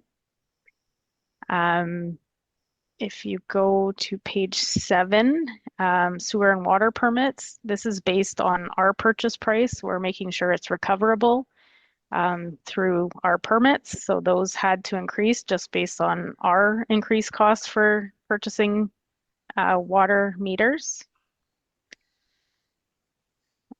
Page 9, we're recommending an increase to the capital water levy, the capital sewer levy, and the rural wastewater levy. And these are based on our upcoming projects within our capital plan. And so those are paid per lot or per REU by the developers. Page 12, we just have one increase to our application submission for film permits. We find that we're not recovering all of our initial upfront costs with staff time, meetings, site visits. So this way we're kind of covering those upfront costs with that application permit. Page 13, there's one change to the fire inspections. Previously, we were only charging for F1. We're opening that to all F-type occupancies so that we can charge and recover for those fire inspections. And then just a slight change to the way culvert installations and extensions. We're going to do that through a quote basis now, just because we're finding when we put costs, we weren't recovering all of the charges that we should be. So those are the changes that we're recommending.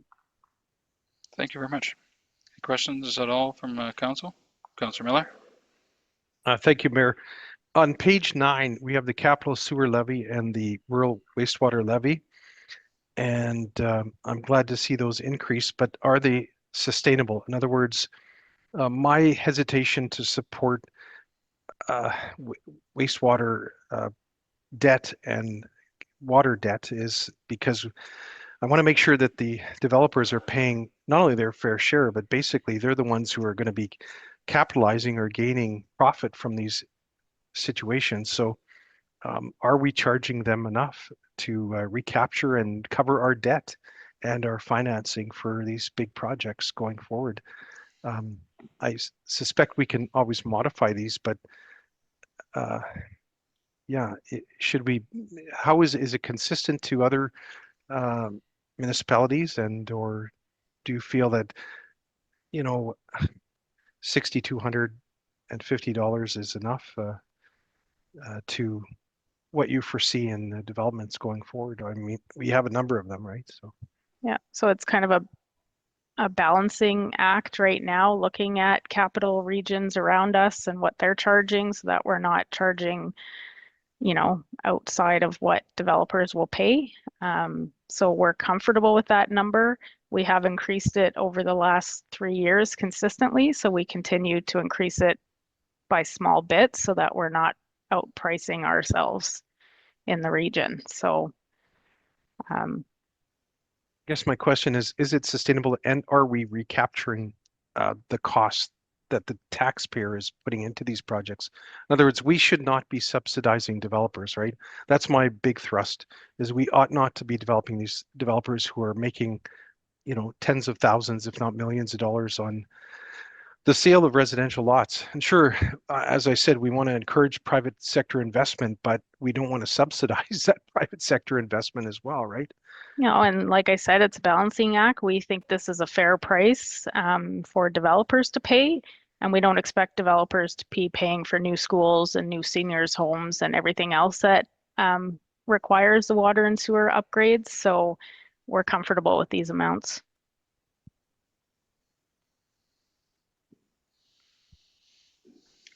Any other questions? I see none. Be it resolved that first reading be given to bylaw number 2520, being a bylaw of the RM of Springfield to revise and update the fees payable to the RM of Springfield for municipal services rendered under the authority of the Municipal Act, the Planning Act, and the bylaws of the municipality.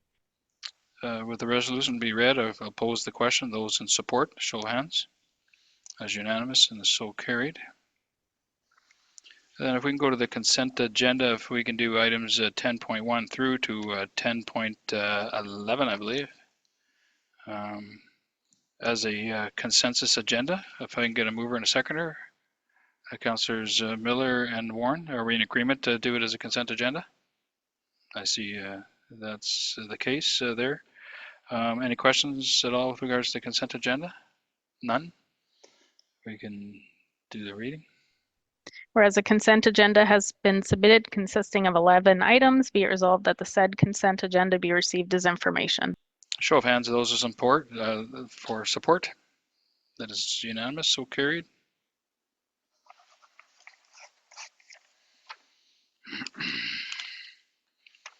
Then if we can go to item new business 11.1, that's a purchase of a used tanker trailer. Mover and a seconder, please. Therrien and Warren. Any questions at all with regards to that? I'm going to show of hands of those in support. Do you want me to read the resolution? Or? Do you want to read the resolution? Go ahead. Be it resolved that Council of the RM of Springfield quick. authorizes the Director of Public Works to proceed with the replacement of the 1975 West tanker with a suitable used tanker trailer at a cost not to exceed $80,000 plus applicable fees and taxes, and that this purchase be approved prior to finalizing the 2026 budget. Thank you. With that being read, can I get a show of hands first, those in support? That is unanimous, so carried. Replace, no, we got replacement tanker trailer report 11.2. Mover and a seconder, please. Miller and Therrien. So this is for the 2021 John Deere backhoe. Yeah.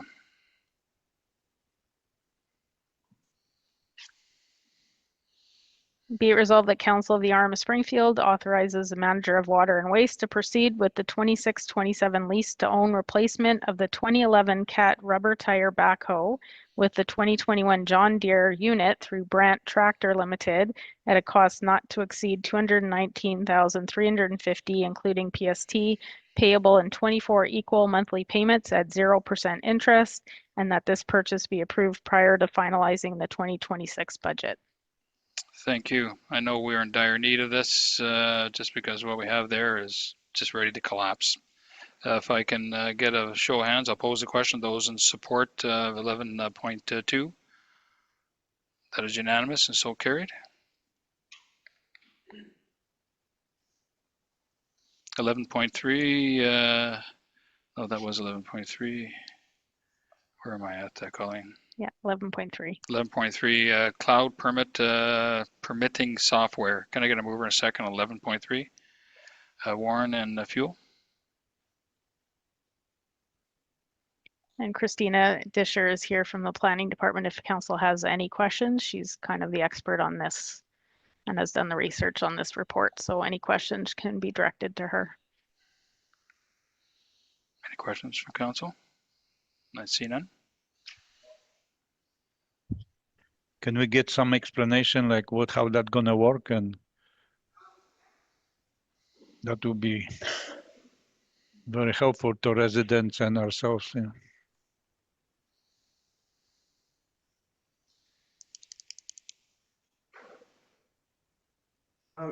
So basically, it's a very user-friendly online software that the person can sign up for.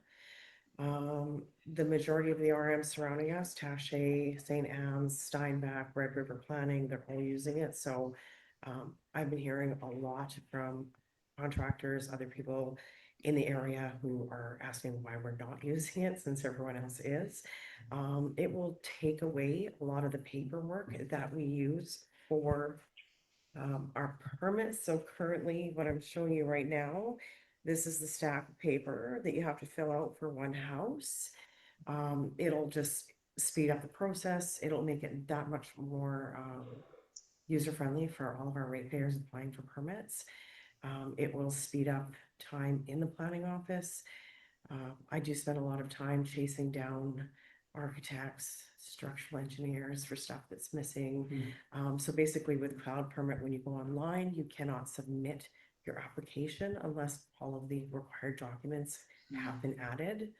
You can also pay for everything online, so it stops a lot of people having to come into the office. It frees up staff to do other, jobs rather than chasing people down for paperwork and answering phone calls or making phone calls, trying to get more papers in. Okay. And it's very user friendly. I actually went on this afternoon. I quickly made myself an account. I didn't have an account. It literally took me 30 seconds to make an account, get an email from them, and I was up and running. So it's extremely user friendly. I wanted to make sure of that. Yes, thank you very much. That's really helpful. Thank you, Mayor. Thank you for your overview of that. I think this is bringing us into the 2000s. Absolutely. So that's very, very helpful to, as you say, expediting, the process. But what is the actual cost to getting this software? So the software originally came in at a little bit higher. We asked them if they could do better. So the software itself is costing us for the first year $30,650, I believe. 40. That includes the $6,500 implementation fee, which would then not be in future years. Basically, it is, I think, 26,000 24,000 the first year, and then it goes up 4% after that. They can't give me after the 5 years. I mean, nobody can foresee the future, but it should be around the same 4%. So is it a term, like a 1-year term or 5-year? We can do a 3-year term or a 5-year term. It's whatever council prefers to do. Is there benefit to 3 or 5? In other words, The 5-year, they gave us a really, really good price because they really want us to join the rest of the municipalities that are surrounding us. So. Thank you. Welcome. One more question. So department did the cost analysis, what benefits, how much we're gonna save money and time? Well, yes and no. In terms of time, I didn't go hour for hour, how many hours I spend on the phone asking for things. It was more so for ease of use for our ratepayers. Again, bringing us into the future with our permitting, and yeah, there will be a cost savings. I can get that number for you in terms of paper, in terms of ordering all of the application forms, the printing that takes. But I think the real cost comes to the ease for the ratepayer. So it's gonna be user friendly, so people have to come to your department and They fill. don't even have to come to the department. They can No? literally do it online. Okay. If we do have someone who is not computer, they don't like computers, they Mhm. can absolutely come to the office. They can call us. We can help them do it online. We will still have paper available for those people that don't want to use the computer. In that case, they would just bring their paper application like we do now, and then one of us would input everything into the system for them. Okay, thank you very much. You're welcome. Christina, there is just the first year is 30,000 plus 640. The first year, the 30,000 is, I think, including the 6,500. That's the Well, implementation fee. for the shared notes, it has year one expense being 30,000 plus the applicable fees and taxes. Not sure if that's the 6,500 included. So The the 65 first is- year includes the 6,500, Yeah. the one-time cost. Oh, I see. So what would it be the second year then without So the 65? Second year is 25,106 for year 2 in 2027. So year 1, they would bill us in 2026. So that's the 30,640. None of this stuff is cheap. I understand talking. No, and actually, it is one of comparable to other programs that I looked at. This is actually one of the better deals. And everybody else is using it, or a lot of other people are using it?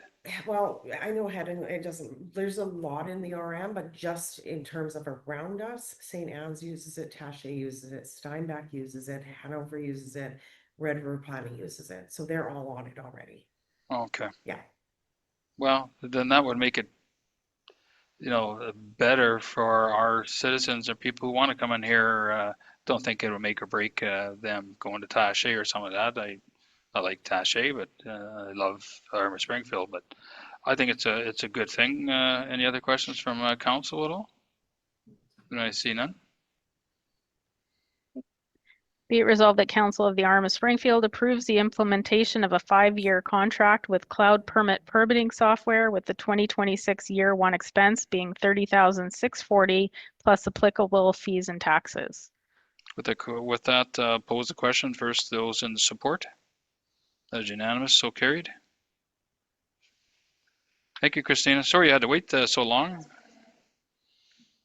Okay, let's go to 11.5, Recreational Maintenance Reserve Account Transfer Report. Mover is Therrien and Fuel. Be it resolved that Council of the RM of Springfield approves $16,744.93 from the Cooks Creek Community Club Maintenance Reserve Account, $37,649.64 from the Hazelwood Sports Complex Maintenance Reserve Account, $1876.29 from the Dugald Community Club Maintenance Reserve Account, and $3368.87 from the Springfield Curling Club Maintenance Reserve Account. Any questions from council with regards to 11.5? I see none. If I can pose the question there, those in support first. That is unanimous, so carried. 11.6, that's audited financial statements or statement. There, mover and a seconder, please. Warren and somebody else. Fuel. Be it resolved that the consolidated financial statements for the year ended December 31st, 2024 be received, and be it further resolved that in accordance with Section 194 of the Act, Council hereby gives notice that the financial statements are available for inspection by any person at the municipal office during regular business hours. With that being read, I'll pose the question. Those in support, show of hands. That is unanimous, so carried. Then we'll go to 11.7, financial statements for November of 2025. Mover and a seconder, please. Miller and Therrien. Be it resolved that the financial statement for November 2025 be approved as presented. Questions from council? I see none. Can I get a show of hands for those in support first? That is unanimous, so carried. A list of accounts, employment benefits policy under 11.8. Mover or seconder? Warren and anybody else? Fuel?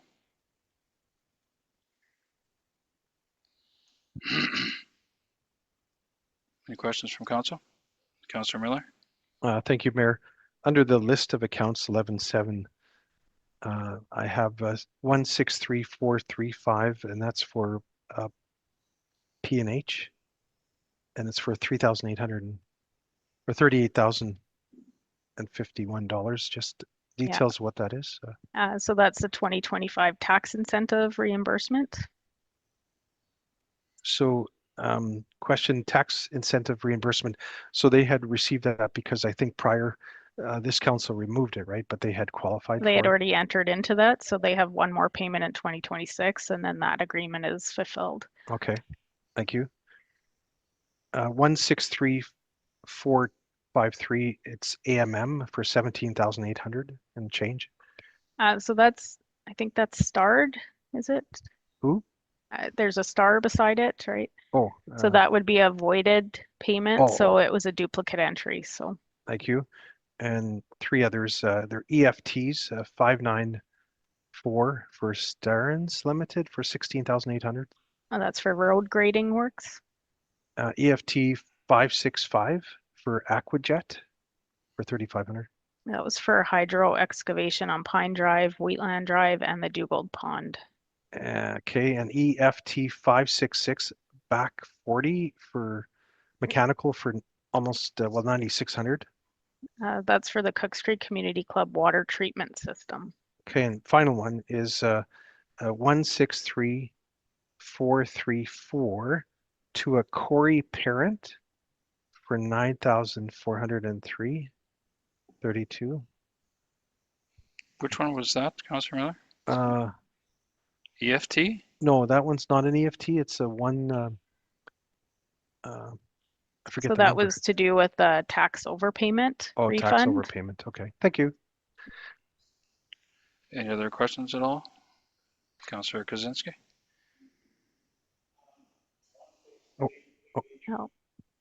sorry, 163,386 Thompson Dwarfman Sweatman, $5,964.55.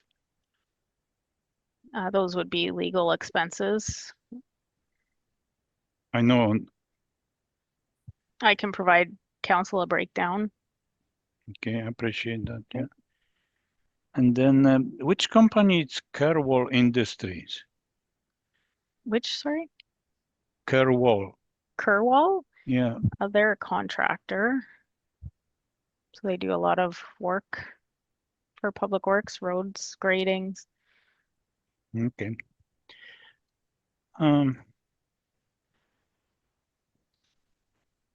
Yeah, that's all I have. Thank you. Thank you. Let's see, no more questions. And if we can read it, or you've already read it, have you? Whereas disbursements have been reviewed for the period of November 6th to December 10th, 25, be it resolved that all accounts listed on the attached printout from check 163,345 to 163,463, totaling 15,814,735.67, and EFT 512 to 600, totaling 682,494.27, be approved for payment, as well as the following withdrawals.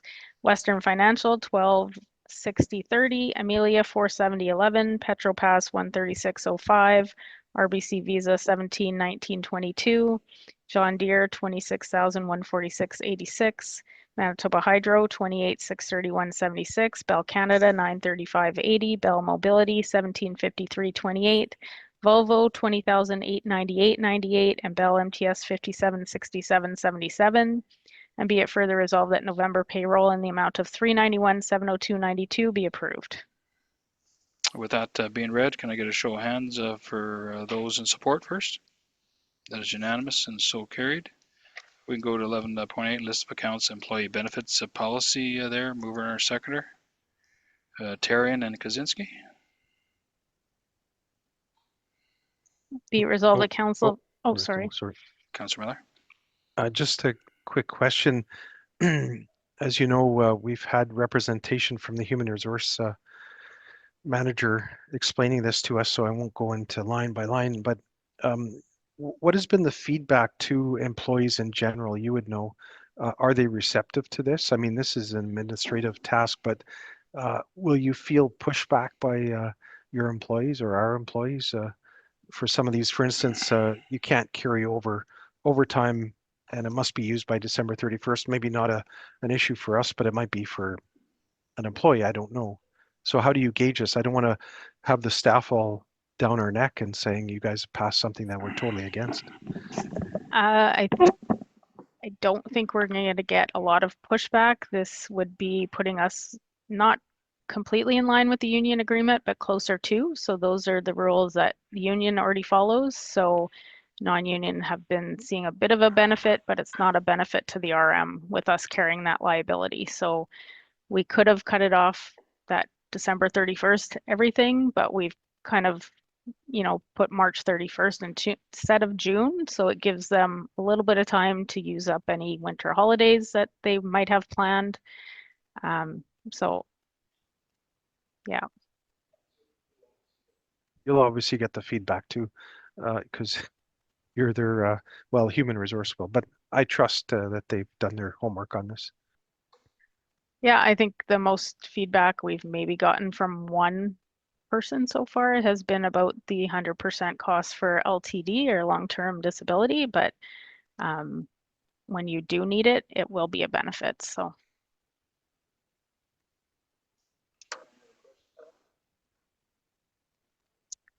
Be it resolved that Council of the RM of Springfield approve the employee benefits policy as presented.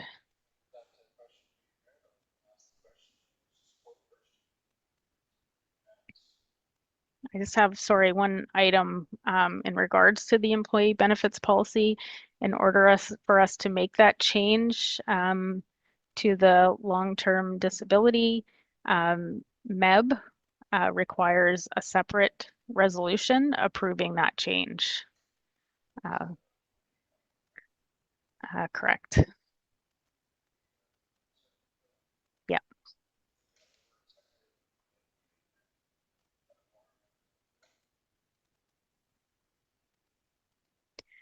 Be it resolved. Oh, sorry.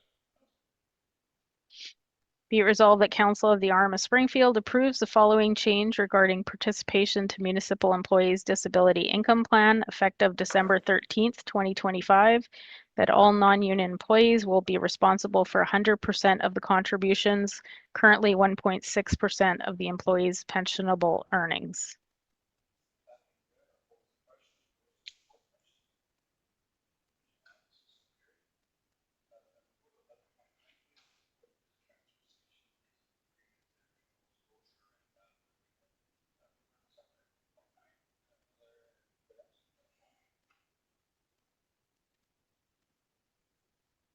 Be it resolved that Council of the RM of Springfield authorize administration to enter into an agreements with the town of Beausejour and the RM of Brokenhead to allow their residents to use the services provided at the Oakwood Waste Transfer Station for the period of January 1st, 26 to December 31st, 26.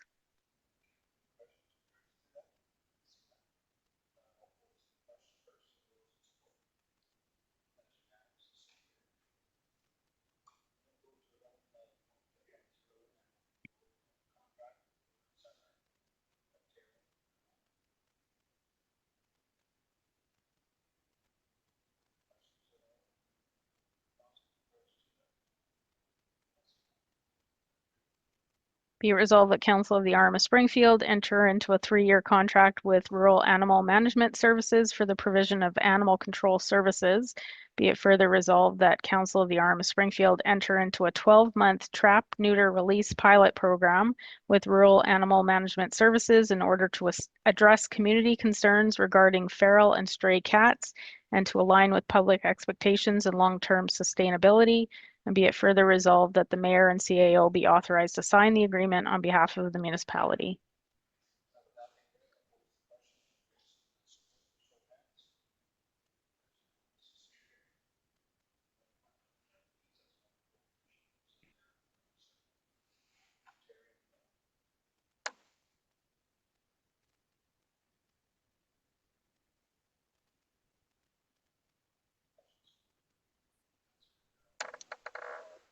Thank you, Mayor.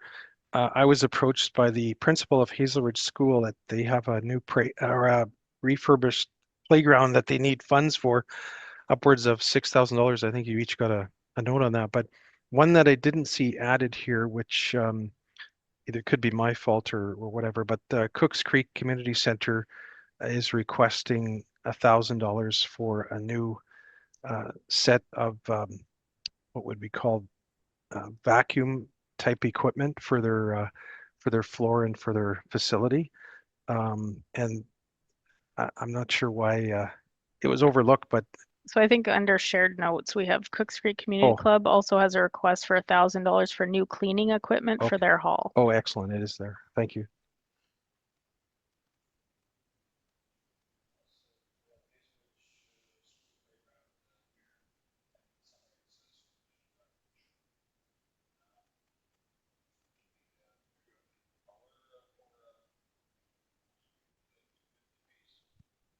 I think only Councillor Miller and Councillor Fuel have money left to spend. So this will be up to them. So I'd like to take $300 towards the food bank, and then I'll take the $395 to Cooks Creek Community Club. Thank you, Councillor Fuel. So to make it an even 1,000, I'll do the remainder from his 395, and then I would give the remainder what I have, which is something like 800, 900, whatever math you can do.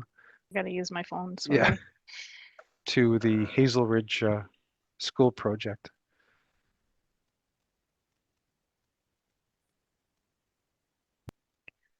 So you'd be giving 605 to Cooks Creek. And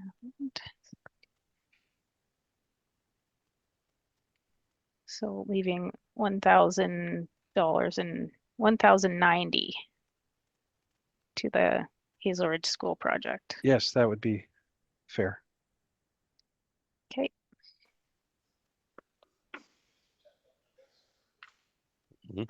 Okay, be it resolved that the following 2025 ward appropriations be approved. Hazel Ridge School, $1,090 from Ward 3, Cooks Creek Community Center, $395 from Ward 1, $605 from Ward 3, and Springfield Food Bank, Ward 1, $300.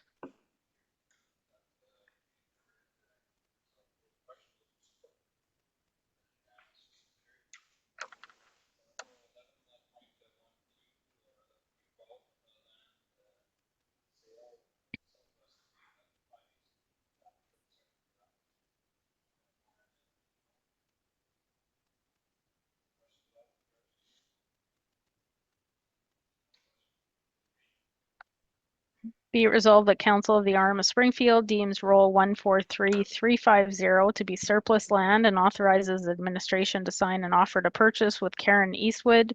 Be it further resolved that the purchaser be responsible for all costs associated with the transfer of the land, including legal costs.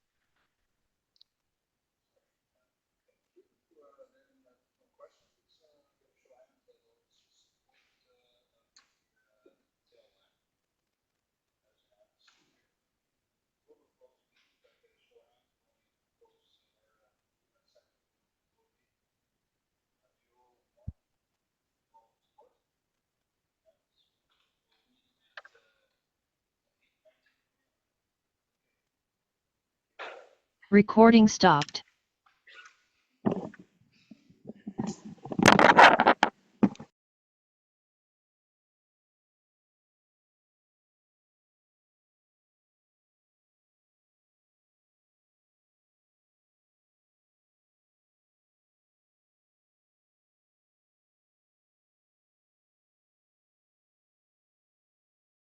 Thank you. We're coming out of a closed meeting at 9:33 p.m. Returning from a closed meeting, can I get a mover and a seconder from coming out of a closed meeting? It's Melinda and Glenn. As part of the closed meeting, we had discussions with regards Can you just to. vote on that, please? Oh, yeah. Can I get a vote to coming out of a closed meeting? That's unanimous. We did have discussions with regards to 12.1 in closed meeting, and that's a community safety officer agreement. Our discussions were in camera, but this is a chance now for the public there. Any comments from council? Councillor Miller? Thank you, Mr. Mayor. In terms of community policing, as we all know, the Springfield Police Service has been decommissioned, or let's put it this way, put on hold for a period, and so we've had an opportunity to look at some options and so forth. But if we go with an interim agreement with a community safety officer program, I just want to ensure that the public still has the opportunity to voice what their opinion would be for our community to go forward beyond, well, in the months and basically years ahead. In other words, do we reignite the Springfield Police Service, or do we have the CSO program, or do we have bylaw officers or something else? So, but for the interim, I do realize that we do need some protection and or some sort of initiative, maybe a pilot project to see to bridge us, basically to bridge us to what the public really wants and expects of this council to go forward with. I think I can say, Madam CAO, that the agreement that we've looked at does have an escape clause of such. So in other words, I'm not sure how much I can reveal in it, but I can say I would want that safeguard because of obviously costs, and as I say, what's integral is the public input on CSO or any other program. So I don't want to push the public aside and say, look, our council came up with some sort of a remedy, because I'm going to see this resolution as an interim bridge to getting to where we need to be. So I just wanted to make that comment. Deputy Mayor? Yeah, and I totally agree with Councillor Miller that that is the process that we're going to be following, and going out there to the residents to have their opinion on what we should have for a service. But in the interim, this will take play to help out the fire department and certain departments on community safety. So I agree with Todd totally. Thank you.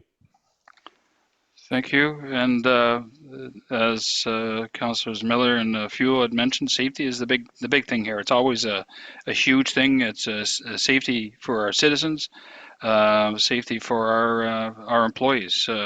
Fire department at accidents scenes brought it to our attention that the RCMP aren't able to provide at all times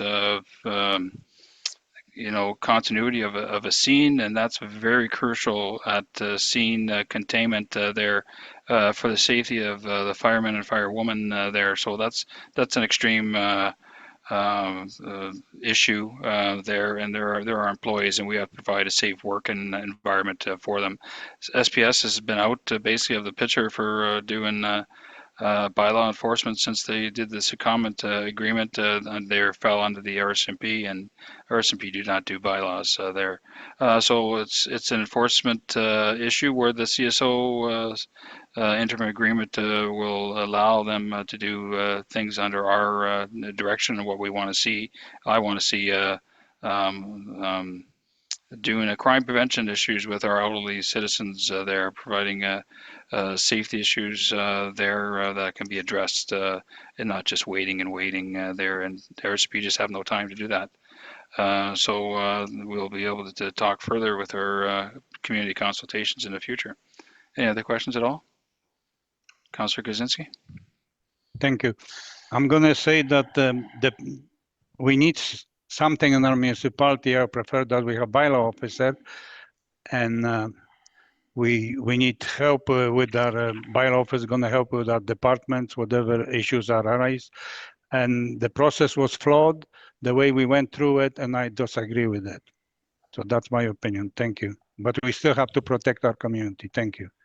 Thank you, Councillor Kaczynski. Just so everybody is aware, bylaw officers are not peace officers. They don't have peace officer status. CSOs have peace officer status.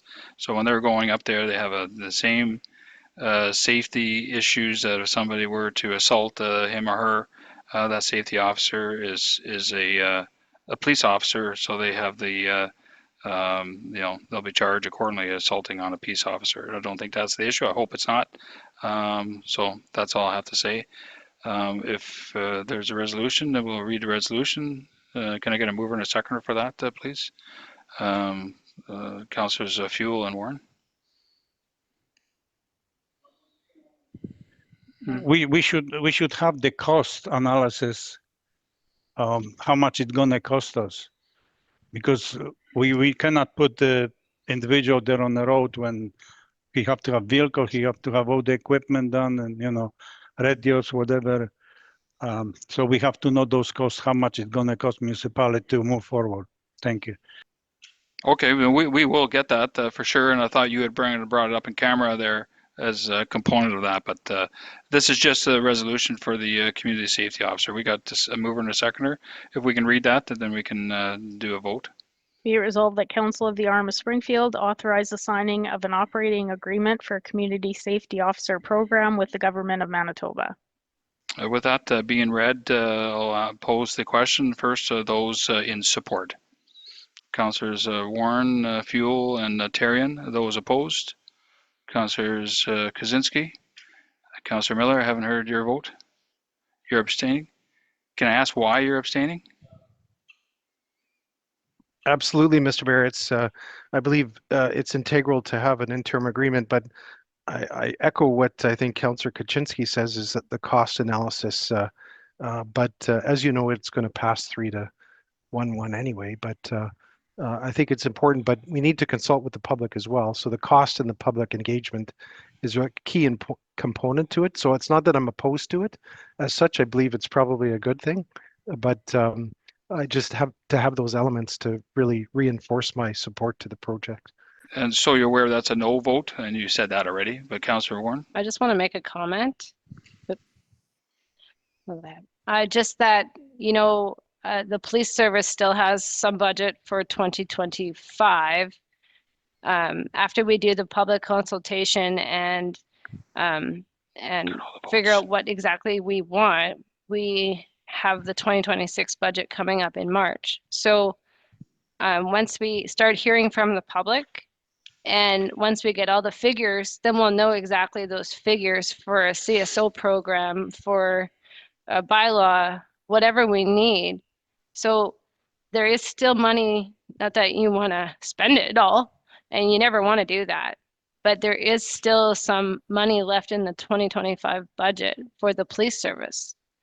So just to carry us over until the next, I don't feel that we're going to deplete it by any means. Based on that, we're looking at one interim CSO compared to having 3 officers, right? When it was SPS. So just keep that in mind when we go towards the budget.